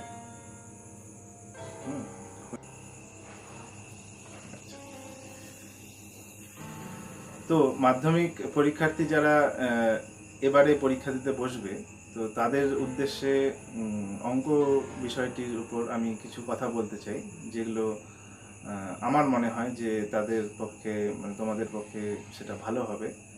তো প্রথমেই আসি পাটিগণিতে। তো পাটিগণিত এমন একটা অঙ্কের বিষয় যেটা প্রায় একটু মেধাবী ছাত্র বা একটু কম ছাত্র সবাই মোটামুটি করতে পারে। তো এইটা ভালো ছাত্ররা তো অবশ্যই, যারা একটু কম, যারা একটু অঙ্কে একটু দুর্বলতা আছে, তারা পাটিগণিতটার উপর ভালো জোর দিতে পারে। পাটিগণিতের যে চ্যাপ্টারগুলো আছে সেগুলো যদি ভালো করে তারা প্রতিটা উদাহরণ সহ বইয়ে যতগুলো অঙ্ক আছে সব যদি তারা প্র্যাকটিস করে, তো সব প্র্যাকটিস করতে হবে, কোনোটাই ছাড়া যাবে না। সব যদি প্র্যাকটিস করে তবে তাদের পক্ষে পাটিগণিত বিষয়টাতে, তার সাথে যেগুলো ছোট প্রশ্ন যেগুলো আসে, তো সবই তারা পাটিগণিত থেকে প্রশ্ন খুব সহজ হয়, তো সেখান থেকে তারা খুব ভালো মার্কস তুলতে পারবে। আর তারপরে বীজগণিত যেটা, সেখানে কিছু ক্ষেত্রে কিছু স্টুডেন্টদের আমি দেখেছি যে প্রবলেম হয়, সূত্র ধরতে একটু প্রবলেম হয়। তো সেক্ষেত্রে তাদের একটাই উপায় নম্বর ভালো করার, সেটা হচ্ছে প্র্যাকটিস। প্রচুর প্র্যাকটিস করতে হবে, অনেক প্র্যাকটিস করতে হবে। টেস্টের পর যখন টেস্ট পেপার আসবে তখন প্রতিটা স্কুলের অঙ্ক প্রতিবার করতে হবে। যদি বারবার রিপিট হয় সেগুলো ছাড়া যাবে না, যে একবার করেছি বলে আর করব না, তা না, প্রতিবারই করতে হবে। এইভাবে এতটা আয়ত্তে আনতে হবে যাতে অঙ্কটা প্রায় মুখস্থের মতো হয়ে যায়। বলছি না যে অঙ্ক মুখস্থ করতে, তবে প্র্যাকটিসটা এত লেভেলে করতে হবে যে অঙ্কটা যেন প্রায় মুখস্থের মতোই হয়, যাতে পরীক্ষার হলে কোনো রকম প্রবলেম না হয় কারো। এই গেল হচ্ছে বীজগণিত। বীজগণিতটা একদিক থেকে একটু প্রবলেম হয়, তবে বীজগণিতটা খুব স্কোরিং। বীজগণিত থেকে নম্বর তোলা খুব সহজে আর খুব কম সময়ে নম্বরটা তোলা যায়। অঙ্কগুলোতে এমন কিছু বড় হয় না, খুব ছোট অঙ্ক সূত্রে ফেলে অঙ্কগুলো করলেই অঙ্কগুলো তাড়াতাড়ি হয়ে যায়। তো বীজগণিতটা খুব স্কোরিং, সেই জন্য বীজগণিতের দিকে জোর যারা ভালো নম্বর পায় মোটামুটি তারা তো করবেই, প্লাস যারা একটু অ্যাভারেজ তাদের জন্য বলছি তারা বীজগণিতকে ভয় পাবে না, বীজগণিতকে আরও ভালোবেসে ভালো করে করবে। বীজগণিতটা খুব স্কোরিং, বীজগণিত থেকে অনেক নম্বর তোলা যায়। তারপরে আসছি উপপাদ্য। আচ্ছা, উপপাদ্য তো তোমরা জানো।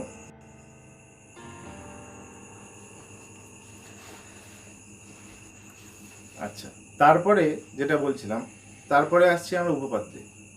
উপপাদ্যটা ওই পাটিগণিতের মতোই কম বেশি সবাই করতে পারে।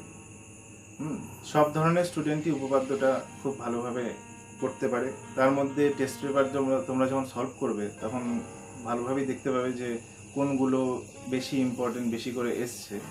তার মধ্যে আমি দু একটা বলতে পারি যেগুলো তার মধ্যে আছে, যেমন পিথাগোরাসের উপপাদ্য আছে আর তার বিপরীত উপপাদ্যটা আছে। এই দুটো উপপাদ্য খুব ইম্পর্টেন্ট। প্রতি বছর যদি একটা এবারে আসে তো পরের বার অন্যটা আসে, তো এই দুটো উপপাদ্যই ভালো করে দেখা উচিত।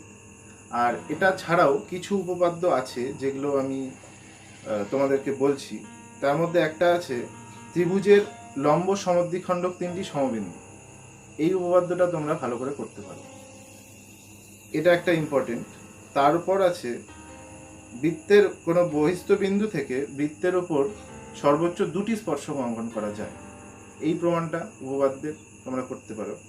আরেকটি আছে বৃত্তের সমান দৈর্ঘ্যের দুটি জ্যা কেন্দ্র থেকে সমান দূরবর্তী। এই তিনটে উপপাদ্য আর ওই পিথাগোরাসের দুটো উপপাদ্য, এইগুলো তোমরা ভালো করে করবে। এছাড়াও বলছি না যে বাকি উপপাদ্যগুলো ছেড়ে দাও, ওগুলোও পড়বে, তো এগুলো এবারের জন্য একটু বেশি ইম্পর্টেন্ট, তো এগুলো একটু তোমরা ভালো করে করবে। তার সাথে যে প্রয়োগগুলো আছে, বইয়ে দেখবে অনেকগুলো প্রয়োগ দেওয়া থাকে। উপপাদ্যের পর একটা প্রয়োগ তোমাদের করতে হয়, সেই প্রয়োগটা দেখবে বইয়ের মধ্যেই কিছু ইম্পর্টেন্ট প্রয়োগ আছে। যেগুলো আমি উপপাদ্যের কথা বললাম তার যে প্রয়োগগুলো প্লাস আরও কিছু প্রয়োগ তোমাদেরকে পড়তে হবে। সেগুলো টেস্ট পেপার যখন তোমরা সলভ করবে দেখবে টেস্ট পেপারের মধ্যে অনেক উপপাদ্য থাকবে, সেগুলো দেখবে সব বইয়ের থেকেই বেশিরভাগ আসে। সেগুলো তোমরা যদি ফলো করো তবেই তোমাদের হয়ে যাবে প্রয়োগ। আচ্ছা, তারপর আসছি সম্পাদ্য। সম্পাদ্যটা সবার জন্য, সম্পাদ্যটা এমন কিছু নেই, সম্পাদ্যে শুধু জ্যামিতি আঁকতে হয়। তো সম্পাদ্য তোমরা যেটা করবে, অন্তর্বৃত্ত আর পরিবৃত্তের মধ্যে যে কোনো একটা আসবেই, তো ওই দুটো তোমাদের ভালো করে প্র্যাকটিস করতেই হবে। আর যেটা আসবে পিথাগোরাসের উপপাদ্যের যে প্রয়োগ, তার একটা সম্পাদ্য তোমাদের করতে হয়, যেমন √21 এর মান নির্ণয় বা √15 এর মান নির্ণয়, এরকম কিছু উপপাদ্য তোমাদের করতে হয়। তো সেইটা একটু প্র্যাকটিস করবে। আর তার সাথে আছে বৃত্তের স্পর্শক। বৃত্তের স্পর্শক বইয়ে যেগুলো আছে সেগুলো তোমরা প্র্যাকটিস করলেই হবে, আর বাইরে থেকে কিছু করতে হবে না। ব্যাস, সম্পাদ্য এখানেই শেষ। আর যেটা আছে তোমাদের সেটা হচ্ছে ত্রিকোণমিতি। ত্রিকোণমিতি খুব সহজ একটা জিনিস, অনেকটা বীজগণিতের মতো। তো ত্রিকোণমিতিতে সমস্যা কোথায় হয়, ত্রিকোণমিতির কিছু সূত্র আছে, খুব অল্প কিছু সূত্র আছে। তো সেই সূত্রগুলো প্রতিটা চ্যাপ্টারে 3-4টে চ্যাপ্টার, প্রতিটা চ্যাপ্টারে আলাদা আলাদা সূত্র, প্রতিটা চ্যাপ্টার ওয়াইজ সূত্রগুলো, আর প্লাস সাইন কস ট্যানের 0 থেকে 90 অব্দি ডিগ্রির যে মানগুলো, সেই ছকটা একটা বইয়ের মধ্যে আছে। সেই ছকটা তোমাদের একটু মনে রাখতে হবে। সেটা যদি মনে রাখতে পারো আর ওই সূত্রগুলো যদি মনে রাখতে পারো, তাহলে ত্রিকোণমিতি তোমাদের হাতের মুঠোয়, তোমাদের ত্রিকোণমিতিতে কোনো প্রবলেম হবে না। ত্রিকোণমিতির যে বইয়ের অঙ্কগুলো আছে সেগুলোই প্র্যাকটিস করবে, প্লাস টেস্ট পেপারে যেগুলো আসবে সেগুলো প্র্যাকটিস করলেই ত্রিকোণমিতি তোমরা সব সলভ করতে পারবে। শর্ট কোয়েশ্চেন আসলেও সেগুলোও সলভ হবে। আর মেন যেটা আসে, প্রবলেম হয় সব ধরনের স্টুডেন্টদেরই, সেটা হচ্ছে শর্ট কোয়েশ্চেন। শর্ট কোয়েশ্চেনগুলো তোমাদের যেটা করতে হবে সেটা হচ্ছে, শর্ট কোয়েশ্চেনে টেস্ট পেপার, বইয়ের শর্ট কোয়েশ্চেন তো সেভাবে পাওয়া যায় না, বইয়ের উদাহরণের অঙ্ক যে বেসিক কনসেপ্টটা তোমাদের লাগবে। আর বিভিন্ন কোয়েশ্চেন ব্যাংক আর টেস্ট পেপারের যখন বেরোবে তখন ওখানকার প্রতিটা স্কুলের সব শর্ট কোয়েশ্চেন তোমাদের সলভ করতে হবে ধরে ধরে, আর একাধিকবার প্র্যাকটিস করতে হবে। শর্ট কোয়েশ্চেন একবার প্র্যাকটিস করলে সেটা অনেক সময় মাথা থেকে বেরিয়ে যেতে পারে, সব ধরনের স্টুডেন্টের জন্য আমি কথাটা বলছি। তো সেক্ষেত্রে সবাইকেই বলছি যে বারবার শর্ট কোয়েশ্চেনগুলো প্র্যাকটিস করতে, তাহলে তোমাদের সবার উপকার হবে, পরীক্ষাতে তোমাদের ভালো ফল হওয়ার একটা ভালো একটা আশা দিক আছে, ভালো হবে। আর আরেকটা জিনিস যেটা থাকলো সেটা হচ্ছে পরিমিতি। অঙ্কের আরেকটা ভাগ আছে লাস্ট, পরিমিতি। পরিমিতিটা তোমাদের ওটাও সূত্রের মধ্যেই পড়ে। তো সূত্রগুলো তোমাদের খুব কম সূত্র, প্রতিটা দুটো চ্যাপ্টারে খুব বড় জোর হলে 6 থেকে 7টা সূত্র তোমাদের পড়তে হবে। ওই 6-7টা সূত্র তোমাদেরকে একটু মাথায় রাখতে হবে। ওই 6-7টা সূত্রের মধ্যেই তোমাদের অঙ্কগুলো হবে।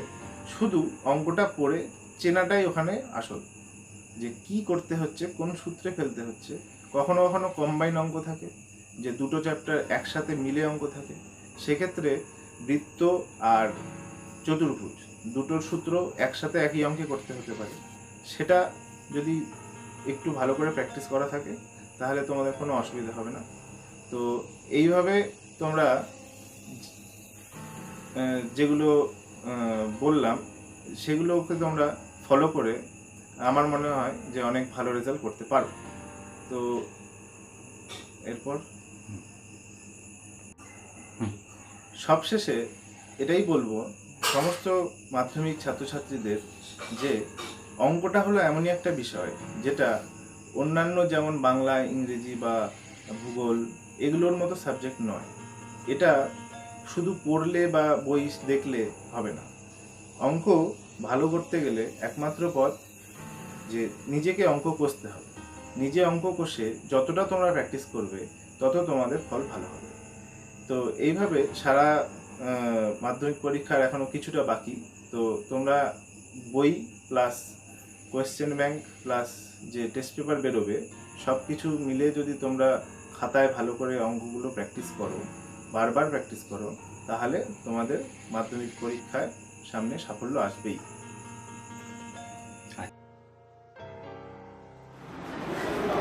নমস্কার। আজকের মূল বিষয়বস্তু হলো মাধ্যমিক ছেলেমেয়েরা কিভাবে তাদের পড়াশোনা তৈরি করবে সে বিষয়ে কিছু কথা। তবে এর আগে কিছু কথা না বললেই নয়। সেটা হলো এই যে আমরা অনেকেই আজকে মাধ্যমিক পরীক্ষা দিতে চলেছি, কিন্তু আজকে যে ইতিহাস বিষয়ে আমি যে কথাটি বলবো সেটা হচ্ছে এই যে ইতিহাস কাকে বলে সেই বিষয়টা অনেক ছাত্রছাত্রীরাই বর্তমানে জানে না। সেই জন্য ইতিহাস কাকে বলে, ইতিহাস কেন পড়ি, এই সব বিষয়গুলি প্রত্যেকটা ছাত্রছাত্রীর জানা উচিত। ইতিহাস সম্পর্কে বিভিন্ন ঐতিহাসিক বিভিন্ন সংজ্ঞা দিয়ে থাকেন, কিন্তু ইতিহাসের একটা সাধারণ সংজ্ঞা হলো ইতিহাস হলো এমন একটি শাস্ত্র যা অতীত এবং বর্তমানের মধ্যে মেলবন্ধন ঘটিয়ে ভবিষ্যতের পথকে মসৃণ করে। এছাড়া ইতিহাস পড়ার যে লক্ষ্য বা উদ্দেশ্য সেটা হচ্ছে এই যে ইতিহাস পড়ে আমরা যে জ্ঞানটা আহরণ করব সেই জ্ঞানটাকে বর্তমান জীবনে সঠিকভাবে প্রয়োগ করতে পারলে ভবিষ্যতের পথটাকে মসৃণ করা যায়, সঠিকভাবে ভবিষ্যতের পথটা তৈরি করা যায়। যাই হোক, আর একটি বিষয় হলো এই যে ইতিহাস সাবজেক্টের প্রতি অনেক ছাত্রছাত্রীদের ভয় ভীতি আছে, কিন্তু এই ভয় ভীতি দূর করার জন্য আমার কয়েকটি কথা। সেই কথা দুটি হলো, যদি আমরা যে কোনো বিষয়ে যদি আমরা সঠিকভাবে পড়াশোনা করি, রেগুলার স্টাডি করি, তাহলে কিন্তু সেই ভয়টা ধীরে ধীরে কেটে যায়। ইতিহাসের বিষয়টা ঠিক তাই। সেই সঙ্গে সঙ্গে আমরা যখন এখন বর্তমানে এখনও মাধ্যমিক দিতে 4 মাস বাকি আছে, এই 4 মাস আগে থেকে যদি আমরা ইতিহাসের পূর্বের অর্থাৎ বিগত কয়েক বছরের প্রশ্ন ঘাটাঘাটি করে দেখি, তাহলে কী ধরনের প্রশ্ন এসেছিল, কোন প্রশ্নগুলি আসতে পারে ইত্যাদি বিষয়গুলি সম্পর্কে আমরা জ্ঞাত হব এবং সেই বিষয়ে একটা ধীরে ধীরে ভীতি কাটবে এবং পড়ার প্রতি আগ্রহ বাড়বে। এইভাবে যদি আমরা পর্যায়ক্রমে বিষয়গুলিকে সঠিকভাবে পর্যবেক্ষণ করে ভবিষ্যতের আমার পড়া তৈরি করি বা ফাইনাল পরীক্ষার জন্য নিজেকে তৈরি করি, তাহলে কোনো বিষয়েই আমাদের আর ভীতি থাকবে না। যাই হোক, আমাদের বর্তমান পশ্চিমবঙ্গ শিক্ষা সংসদের যে মাধ্যমিকের সিলেবাস, সেখানে 8টি অধ্যায় আছে। সেই 8টি অধ্যায়ে প্রথম অধ্যায় আছে ইতিহাসের ধারণা, তারপর আছে সংস্কার, বৈশিষ্ট্য, পর্যালোচনা, প্রতিরোধ, বিদ্রোহ, আন্দোলন, এইভাবে বিভিন্ন পর্যায়ক্রমে 8টি অধ্যায় আছে। কিন্তু সেই অধ্যায়গুলি যদি প্রতিনিয়ত আমরা সঠিকভাবে রুটিন মাফিক দেখি বা পড়াশোনা করি, তাহলে এই ইতিহাস বিষয়ে ভীতি কেটে যাবে। যাই হোক, আর একটি বিষয় হলো এই যে আমরা যারা আজকে মাধ্যমিকের ছাত্রছাত্রী, তারা যদি প্রতিনিয়ত বিষয়গুলি সঠিকভাবে পড়াশোনা করে থাকে, তাহলে সেই বিষয় সম্পর্কে তারা সহজেই অবগত হবে এবং পরীক্ষা যাওয়ার আগে তার মনে কোনো রকম ভীতি থাকবে না এবং সেই পরীক্ষার হলে গিয়ে সুস্থ স্বাভাবিকভাবে সুন্দরভাবে পরীক্ষা দিয়ে আসবে। যাই হোক, আর এখন বর্তমান যে বিষয়টা হচ্ছে সেটা হচ্ছে এই যে আজকে আমরা স্কুলে পড়াতে গিয়ে ছাত্রছাত্রীদেরকে দেখেছি যে এদের মধ্যে অনেকে রেগুলার পড়াশোনা করে, কেউ টেস্টের পর থেকে পড়াশোনা শুরু করে, কেউ আর ফাইনালের আগের দিন 10 আগেই তারা পড়াশোনা শুরু করে।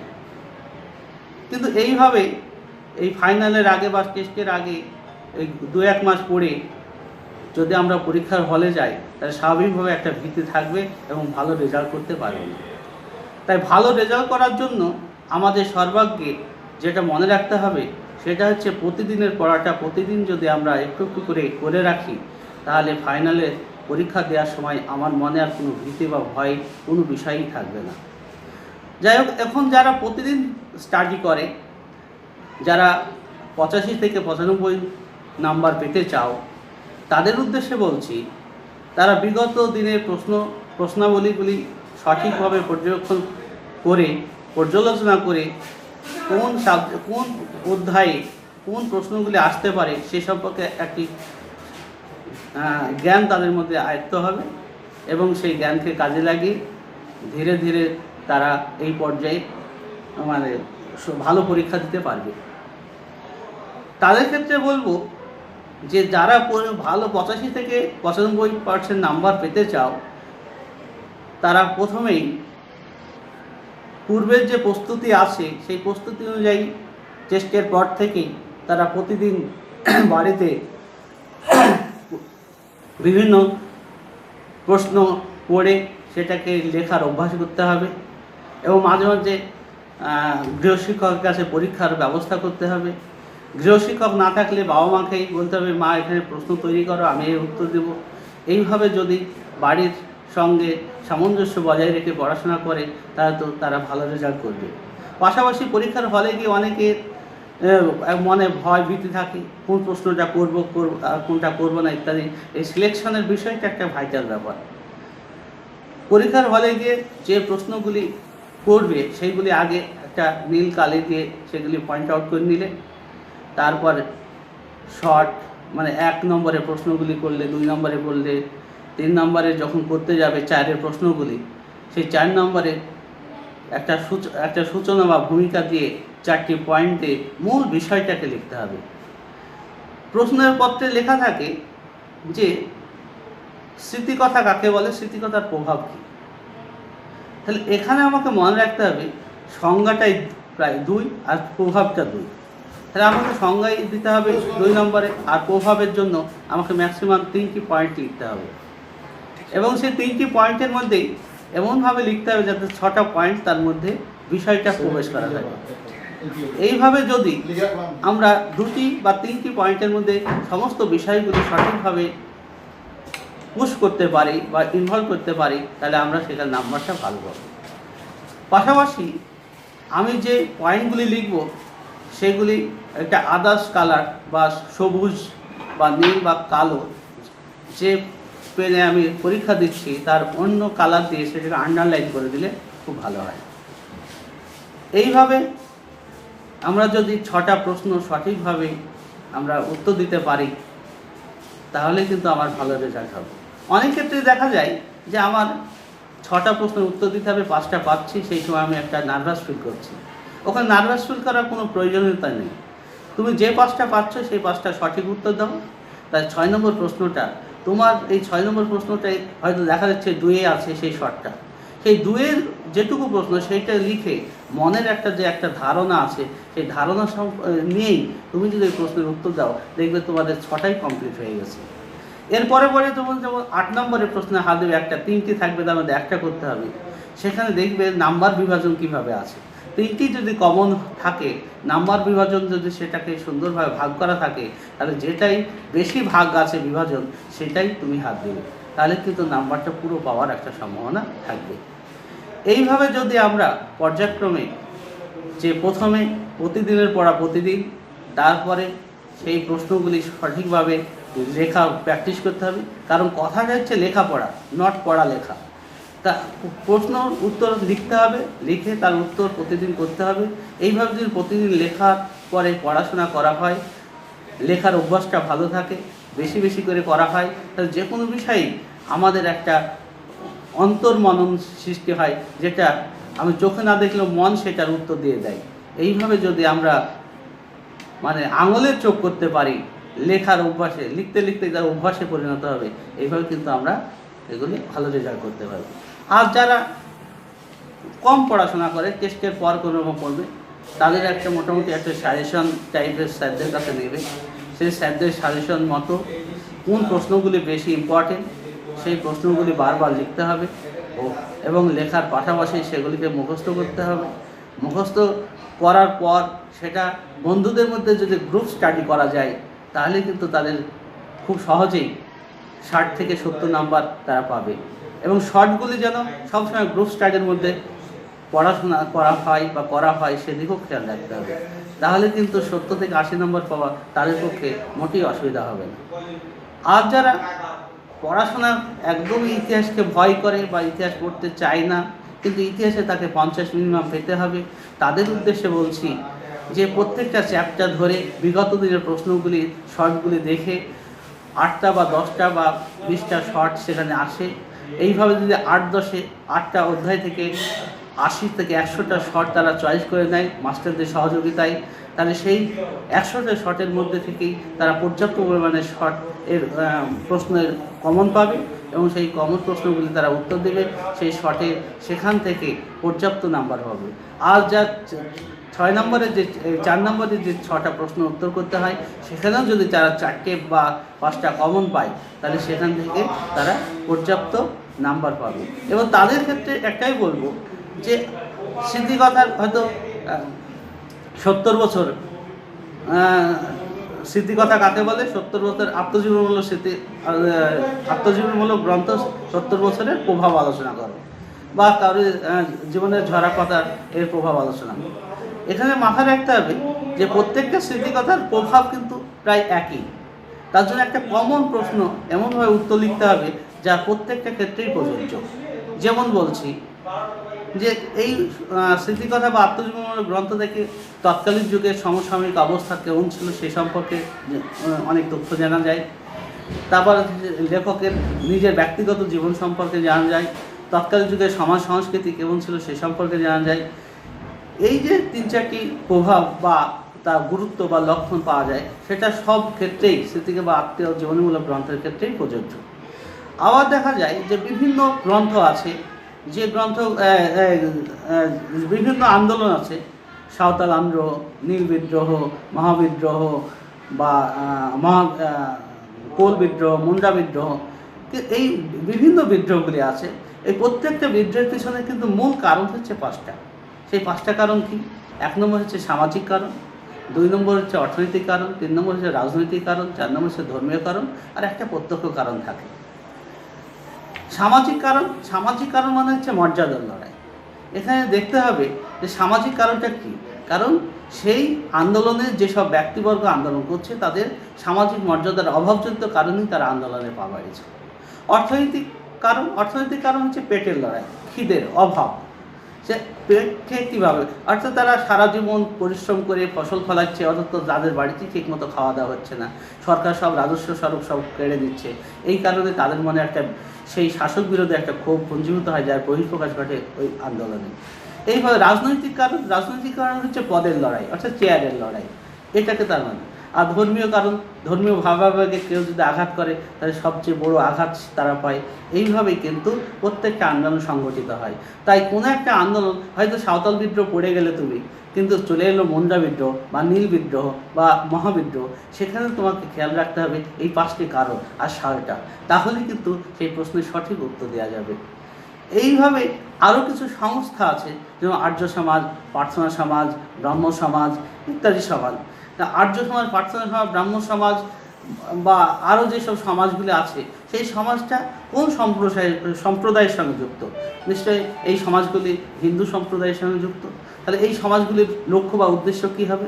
তো হিন্দু সমাজের মধ্যে যেসব কুসংস্কার আছে সেগুলিকে দূরীভূত করে হিন্দু সমাজকে কীভাবে আরও উন্নত জায়গায় পৌঁছানো যায়, তাদের মধ্যে কিভাবে শিক্ষার আলো জাগানো যায় ইত্যাদি বিষয়গুলি তাদের মাথায় যদি এইভাবে যদি খেয়াল করে সেই প্রশ্নের উত্তর দেওয়া যায়, তাহলে কিন্তু প্রত্যেকটা সমাজ ব্যবস্থার লক্ষ্য বা উদ্দেশ্য সঠিক উত্তর দেওয়া যায়। আবার অন্যদিকে যদি আমি দেখি যে ফরাজি আন্দোলন, তারপরে হচ্ছে ওয়াহাবি আন্দোলন, তারপরে সৈয়দ আলিগড় আন্দোলন, এই আন্দোলনগুলি সব মুসলিম সম্প্রদায়ের সঙ্গে যুক্ত। এই আন্দোলনের উদ্দেশ্য বা কারণ বা এর ফলাফল কী হবে, এগুলি নিশ্চয়ই এর লক্ষ্য বা উদ্দেশ্য হবে মুসলিম সমাজের মধ্যে যে কুসংস্কার আছে সেগুলিকে দূরীভূত করা, ধর্মীয় ভাবাবেগের সঙ্গে রেখে অর্থাৎ কোরআন নির্দিষ্ট পথে সমাজকে পরিচালনা করা, এবং মানুষের মধ্যে যে পাশ্চাত্য শিক্ষা বিরোধী মানসিকতা সেগুলি দূরীভূত করে পাশ্চাত্য শিক্ষার আগ্রহী মানসিকতা তৈরি করা। এইভাবে যদি এই বিষয়গুলিকে সঠিকভাবে পর্যবেক্ষণ করা হয়, তাহলে কিন্তু আমরা যে কোনো প্রশ্নের উত্তর আমরা দিতে পারব। এইভাবে তাহলে এইগুলি একটা গেল, তাহলে বিভিন্ন আন্দোলন, বিভিন্ন সামাজিক প্রতিষ্ঠান ইত্যাদি। এর পাশাপাশি যেসব বিষয়গুলি আছে সেগুলি হচ্ছে যে পরিকল্পনা, অবেল পরিকল্পনা, মাউন্টব্যাটেন পরিকল্পনা, তারপরে হচ্ছে আর কি আছে, যাই হোক এইসব যেসব পরিকল্পনাগুলি আছে সেই পরিকল্পনাগুলি বেশিরভাগই কিন্তু আমাদের যে এই ভারতবর্ষে কীভাবে ইয়েকে মানে যে শাসনকে দীর্ঘায়ু করা যায়, ব্রিটিশ শাসনকে, সেই লক্ষ্যেই এইগুলি করা হয়েছিল এবং হিন্দু মুসলিম একটা সাম্প্রদায়িক বিভেদ তৈরি করার একটা মানসিকতা তৈরি করা হয়েছিল। যাই হোক, প্রত্যেক স্তরের ছাত্রছাত্রীদের উদ্দেশ্যে বলছি যে ইতিহাস বিষয়ে যদি সঠিকভাবে সঠিক নাম্বার পেতে চাও, তাহলে প্রতিনিয়ত পড়াশোনা করবে এবং সেই অধ্যায় অনুপাতে কোন প্রশ্নগুলি আসবে, বিগত সালের প্রশ্নগুলি সঠিকভাবে পর্যবেক্ষণ করে যেগুলি আসার মতো সেগুলিকে গুরুত্ব সহকারে দেখে পরীক্ষার হলে যাওয়ার আগে কয়েকবার সেই প্রশ্নগুলি লেখালেখি করে মনের মধ্যে থেকে সমস্ত ভীতি দূর করে যদি তোমরা পরীক্ষার হলে ঢুকো, আশা রাখবো তোমাদের আশা পূর্ণ হবে এবং পর্যাপ্ত পরিমাণ নাম্বার পেয়ে তোমাদের মাধ্যমিক সার্থকভাবে রূপায়িত হবে। এই বলে আমি আজকের এই ছোট্ট বক্তব্য শেষ করি। নমস্কার সবাইকে, সুকান্ত এক্সক্লুসিভে প্রত্যেককে স্বাগত। আমি সুদীপ্ত মিস্ত্রি, সুখদেবপুর এসি হাই স্কুলের ভূগোলের শিক্ষক। নমস্কার এবং ধন্যবাদ জানাই সুকান্ত মহাশয়কে আমাকে ওনার চ্যানেলে একটি সুযোগ করে দেওয়ার জন্য। তো আজকের যে বিষয়টি নিয়ে আমি আলোচনা করব সেটি হলো ভূগোল বিষয়ে কিভাবে ভালো স্কোর করা যায় পরীক্ষাতে।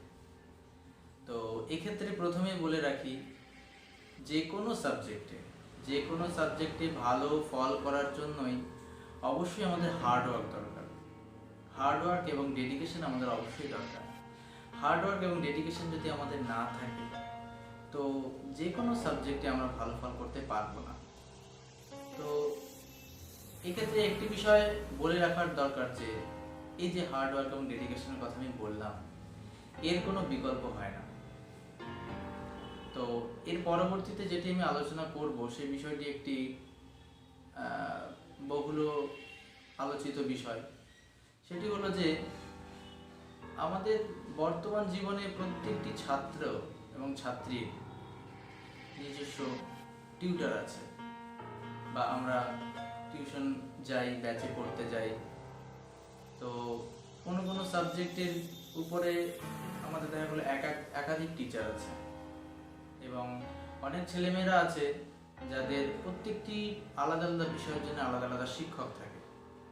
তো সেক্ষেত্রে আমরা পড়তে যাই, টিচার আমাদেরকে পড়ান এবং পড়ার পরে আজকে আমরা কি শিখলাম, শিক্ষক মহাশয় আমাদের কি পড়ালেন, সেটি আমরা ওই টিউশন শ্রেণীকক্ষে বা আমাদের যে বিদ্যালয়ের যিনি শিক্ষক মহাশয় আছেন, সংশ্লিষ্ট শিক্ষক মহাশয় আছেন, সেই শ্রেণীকক্ষের মধ্যেই আমরা সীমাবদ্ধ করে রেখে চলে আসি। বাড়িতে এসে আমরা দেখি না যে শিক্ষক মহাশয় বা শিক্ষিকা আজকে কি শেখালেন, দেখা যাক বিষয়টি তিনি কি পড়ালেন। যদি আমরা এসে প্রতিদিনের পড়াটা যদি আমরা প্রতিদিন এসে বাড়িতে এসে পড়ি, তাহলে আমাদের সেই বিষয়টি সম্পর্কে আমাদের একটা যথেষ্ট ধারণা আমাদের চলে আসে যে এই বিষয়ের ব্যাপারটা আসলে এই। কিন্তু আমাদের প্রধান সমস্যা যেটা হয়, ছাত্রছাত্রী যেটা প্রধান সমস্যা করে বা সেটা হলো যে বাড়িতে এসে তারা দেখে না যে আজকে কি পড়াবে, কি শেখানো হবে। ওই বিষয়ের উপরে এবং ওই চ্যাপ্টারের উপরে টিচার যে রেফারেন্সগুলো দিলেন, সেই রেফারেন্সগুলো আমাদের মনেই থাকে না, বেমালুম ভুলে যাই। তো সেক্ষেত্রে আমাদেরকে করতে হবে প্রতিদিনের পড়া আমাদের প্রতিদিন রেডি করতে হবে। আমরা যদি একদিনের পড়া রেডি না করি তাহলে আমাদের দুদিনের পড়া চলবে। আমরা দুদিনের পড়া যদি রেডি না করি 4 দিন, এভাবে 4 দিন 4 দুগুণে 8, 16, 32 এইভাবে চলতে চলতে একসময় একটা বিশাল পড়ার পাহাড় আমাদের সামনে দাঁড়িয়ে যাবে। তো সেক্ষেত্রে আমাদের কি হবে, দেখা গেলো সামনে পরীক্ষা চলে এসেছে, আমার এখনো পড়াই কমপ্লিট হয়নি, তাহলে আমার মাথাটা একসময় প্রেসার কুকার হয়ে দাঁড়াবে। তো তারপরে যদি প্রেসার কুকারের সেফটি ভালভও যদি বন্ধ হয়ে যায়, তবে তো বিস্ফোরণ ছাড়া কোনো গতি নেই। এটা একটু হাস্যকর বিষয় হলেও এটা একেবারে নিতান্ত সত্যি কথা। তো যাই হোক, আমি প্রত্যেকের প্রতি আশা রাখবো যে প্রত্যেকেই নিজের হার্ডওয়ার্ক এবং ডেডিকেশন দিয়ে পড়াশোনা করার চেষ্টা করতে। তবুও আমাকে আজকে সুকান্ত মহাশয় অনুরোধ করেছেন যে যাতে ভূগোল বিষয়ে ভালো স্কোর করা যায় সেই বিষয়ে কিছু বলতে। তো সেক্ষেত্রে আমি উল্লেখ করব যে আমাদের জীবনে, আমরা স্কুল জীবনে আমরা নিজেরাও হয়তো কেউ ভালো ছিলাম, কেউ মাঝারি মানের ছিলাম, কেউ খুবই ভালো ছিলাম, কেউ একেবারেই খারাপ ছিলাম। এবং ব্যবহারিক জীবনে স্কুলে পড়াতে গিয়ে আমি দেখেছি যে ছাত্রছাত্রীদের মান বিভিন্ন রকমের হয়। তো সেক্ষেত্রে আমি প্রথমে এমন ছাত্রদের কথা বলবো যাদের মেধা একটু কম বা যাদেরকে লোকে একটু কম মেধাবী ছেলে মেয়ে হিসাবেই জানে। তো সেক্ষেত্রে আমি তাদেরকে বলবো যে এই যে লোকে বলে যে কম মেধাবী ছেলে, এটা আসলে তোমাদের কোনো এটা ফল্টই না। আসলে এই যে কথাটি এসেছে, এই কথাটির প্রধান কারণ হলো তোমরা যদি নিজেদের মনে করো যে না আমাকে দাঁড়াতে হবে, আমাকে ভালো পড়াশোনা করতে হবে, সেই নাম তোমরা নিজেরাই ঘোষাতে পারো। সেক্ষেত্রে তোমাদেরকে নিজেদেরকে উজ্জীবিত করতে হবে যে না আমার দ্বারা সম্ভব, আমিও ভালো স্টুডেন্ট হব। তো এরপর যেটি বিষয়টি হলো সেটি হলো আত্মপ্রত্যয়টা নিজের মধ্যে রাখতে হবে, তাহলে সমস্ত কিছু সম্ভব। আমাদের মেরিট কারোরই কম নয়, কারোর একবার পড়লে মনে থেকে যায়, কারোর 5 বার পড়লে, কারোর 10 বার পড়লে, কিন্তু সেই সময়টা আমাদেরকে দিতে হবে। সেই সময়টা আমাদেরকে না দিলে আমরা কখনোই ভালো রেজাল্ট করতে পারবো। তো এবার বিষয় যেটি দাঁড়াচ্ছে যে ভূগোল সাবজেক্ট 10 ক্লাসের নিয়ে আমি আলোচনা করছি আজকে। তো 10 ক্লাসের কি বিষয়গুলো কেমনভাবে পড়লে স্কোর করা যাবে। তো সেক্ষেত্রে বলবো যে যাদের গুণগত মান একটু কম, যে সমস্ত ছাত্রছাত্রীদের, তাদেরকে বলবো তোমরা অতি সংক্ষিপ্ত প্রশ্ন এবং সংক্ষিপ্ত প্রশ্নের দিকে বেশি জোর দাও। কারণ অধিকাংশ সংখ্যক প্রশ্নই এই অতি সংক্ষিপ্ত এবং সংক্ষিপ্ত প্রশ্ন থেকেই আসে। তো প্রতিটি চ্যাপ্টারের এই অতি সংক্ষিপ্ত প্রশ্নগুলো তোমরা পড়ো। তোমরা দরকার হলে রেফারেন্স বইয়ের সাহায্য নিতে পারো এবং বিগত দিনের যে সমস্ত মাধ্যমিকের প্রশ্ন এসেছিল সেই প্রশ্নগুলির সাহায্য তোমরা নিতে পারো। সেখান থেকে তোমরা আলোচনা করতে পারো, আলোচনা করে নিজেরা পড়তে পারো। গ্রুপ ডিসকাশন করবে, এটা সব থেকে ভালো জরুরি। দেখা গেলো তোমাদের গোত্রীয় যারা তোমাদের মতো যে সমস্ত ছেলেমেয়েরা আছে যারা একটু মানে অতটা ভালো নয় বলে লোকে তোমাদেরকে বলে যে তোমার পড়াশোনা অতটা ভালো নয়, তো তোমরা নিজেদেরকে একটা দল তৈরি করো, একটা গ্রুপ ডিসকাশন করো, শর্ট প্রশ্ন একে অপরের সাথে একটু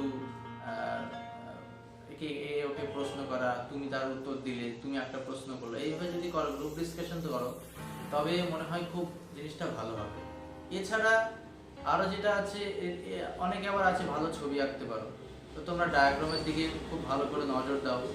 প্রতিটি মানে ডায়াগ্রামের জন্য একটা নির্দিষ্ট আলাদা করে একটা নাম্বার দেওয়া থাকে, তো ডায়াগ্রামটা যদি তোমরা যদি ভালো করে করো, তো আশা করি অনেক ক্ষেত্রে ডায়াগ্রাম, ছবি এঁকে এবং অল্প কিছু লিখলেও আমাদের স্কোর করে বেরিয়ে আসা যায়। এছাড়া আছে ম্যাপ পয়েন্টিংয়ে তোমরা যদি একটু জোর দাও, তাহলে দেখা গেল অল্প কয়েকটা বিষয়, শর্ট প্রশ্ন, সংক্ষিপ্ত প্রশ্ন এবং ম্যাপ পয়েন্টিং এবং ছবি আঁকা, এগুলোর উপরে যদি তোমরা গুরুত্ব দাও, তাহলে তোমরা অনায়াসে ভালো স্কোর করে বেরিয়ে আসতে পারবে। কারণ আজকালকার যা প্রশ্নপত্র হয় সেক্ষেত্রে ফেল করা খুবই কঠিন, পাস করাটা নিতান্তই সোজা, কিন্তু ফেল করা কঠিন। এবার সাবজেক্ট চ্যাপ্টারগুলো বলতে যে সমস্ত যেমন আছে বর্জ্য ব্যবস্থাপনা, মাধ্যমিকের জিওগ্রাফিতে একটা সাবজেক্ট আছে, একটা চ্যাপ্টার আছে বর্জ্য ব্যবস্থাপনা, তো সেক্ষেত্রে বড় প্রশ্ন বিশেষ হয় না, সেখানে শর্ট প্রশ্ন অনেকটাই আসে। এছাড়া অন্যান্য যে সমস্ত চ্যাপ্টারগুলো আসে যেমন শিল্প, পরিবহন, এই সমস্ত বিষয়গুলোতে যাতায়াত, এই সমস্ত চ্যাপ্টারগুলো থেকে কি হচ্ছে, এখান থেকে শর্ট প্রশ্নটা বেশি আসছে। আরও অন্যান্য যে সমস্ত চ্যাপ্টার আছে যেমন চা শিল্প, বলছি, চা উৎপাদন কী করে হচ্ছে, ধান উৎপাদন কী করে হচ্ছে, গম উৎপাদন, এই সমস্ত বিষয়গুলোতে যেগুলো আছে, এগুলো যে কোনো তোমরা যদি একটা পড়ো, মানে উৎপাদন কিভাবে হয়, অনুকূল ভৌগোলিক পরিবেশগুলো, তাহলে একটা পড়লে তোমাদের সমস্তটা পড়া হয়ে যাবে। যেমন পার্থক্যটা কি হচ্ছে, শুধুমাত্র চা যেমন আছে, ধান আছে, পাট আছে, গম আছে, এদের শুধুমাত্র মাটি এবং জলবায়ু এই জিনিসটাই আলাদা হয়, আর বাকি যে সমস্ত আছে সবই একই ধরনের। সুতরাং একটা যদি মুখস্থ করি আমরা, তাহলে বাকি সমস্তগুলোই আমরা পয়েন্টগুলো লিখতে পারবো। শুধুমাত্র আমাদেরকে মনে রাখতে হবে মাটির বিষয়টা এবং যে জলবায়ু, উষ্ণতা, বৃষ্টিপাত, এটা মনে রাখতে হবে। তাহলে মোট কথা হচ্ছে তোমরা সংক্ষিপ্ত এবং অতি সংক্ষিপ্ত প্রশ্ন, ছবি আঁকা, ম্যাপ পয়েন্টিংয়ের দিকে জোর দাও। আর যারা মধ্যম স্টুডেন্ট আছে তাদেরকে বলবো, তারা তো সমস্ত বিষয়টা পড়বেই, যেগুলো বললাম সেগুলোই পড়বে। তার সাথে সাথে তোমরা যদি একটু সময় দিতে পারো, তাহলে তোমরা প্রতিটি নোটের অন্তত মেইন পয়েন্টসগুলো অন্তত দেখো। কারণ মেইন পয়েন্টসগুলো তোমরা যদি প্রতিটি প্রশ্নের মেইন পয়েন্টগুলো পড়ে সেগুলো যদি তোমরা মুখস্থ লিখে যদি মুখস্থ রাখতে পারো, তাহলে তোমরা কি একটা নোট কভার করে বেরিয়ে আসতে পারবে। তো সেটা হলো তোমাদের জন্য সাজেশন। আর সব থেকে যারা ভালো স্টুডেন্ট আছে, যারা সব দিক থেকেই ভালো, তাদেরকে বলার কিছুই নেই, তারা প্রত্যেকেই নিজেদের সাবজেক্ট এবং পড়া সম্পর্কে অবশ্যই তারা ওয়াকিবহল থাকে, তাদেরকে বলতে হয় না। তো তাদের বিষয়ে আমার কিছু বলার নেই, তাদেরকে আমি বলবো পুরো বইটা তোমরা ভালো করে পড়ো, তোমাদের ভালো রেজাল্ট করো, এটাই আশা রাখি। তো সর্বোপরি সমস্ত স্টুডেন্টদের প্রতি আমি একটা কথাই বলি যে নিজেদের মধ্যে আত্মপ্রত্যয়টা রাখো। নিজেদের মধ্যে কিছু করার বা ভালো কিছু করার যদি স্পৃহা না আসে, তো আমরা কোনো কিছুতেই করতে পারবো না। মাস্টারমশাই, দিদিমণিরা যাই বলুক না কেন, যতটাই আমাদের সাজেশন না দিক না কেন, আমরা যদি নিজেদের থেকে নিজেরা আমরা কিছু না করার চেষ্টা করি বা করার না চেষ্টা করি, তো কেউ আমাদেরকে কখনো ভালো রেজাল্ট করাতে পারবে না। তো সুতরাং এখন থেকেই কাজে নেমে পড়ো, আর বেশি দেরি করো না। যতটা দেরি হয়েছে, আর দেরি করে লাভ নেই। তো বেস্ট অফ লাক সবার প্রতি। আগামী পরীক্ষার শুভেচ্ছা রইল এবং চাই সবাই খুব ভালো রেজাল্ট করো।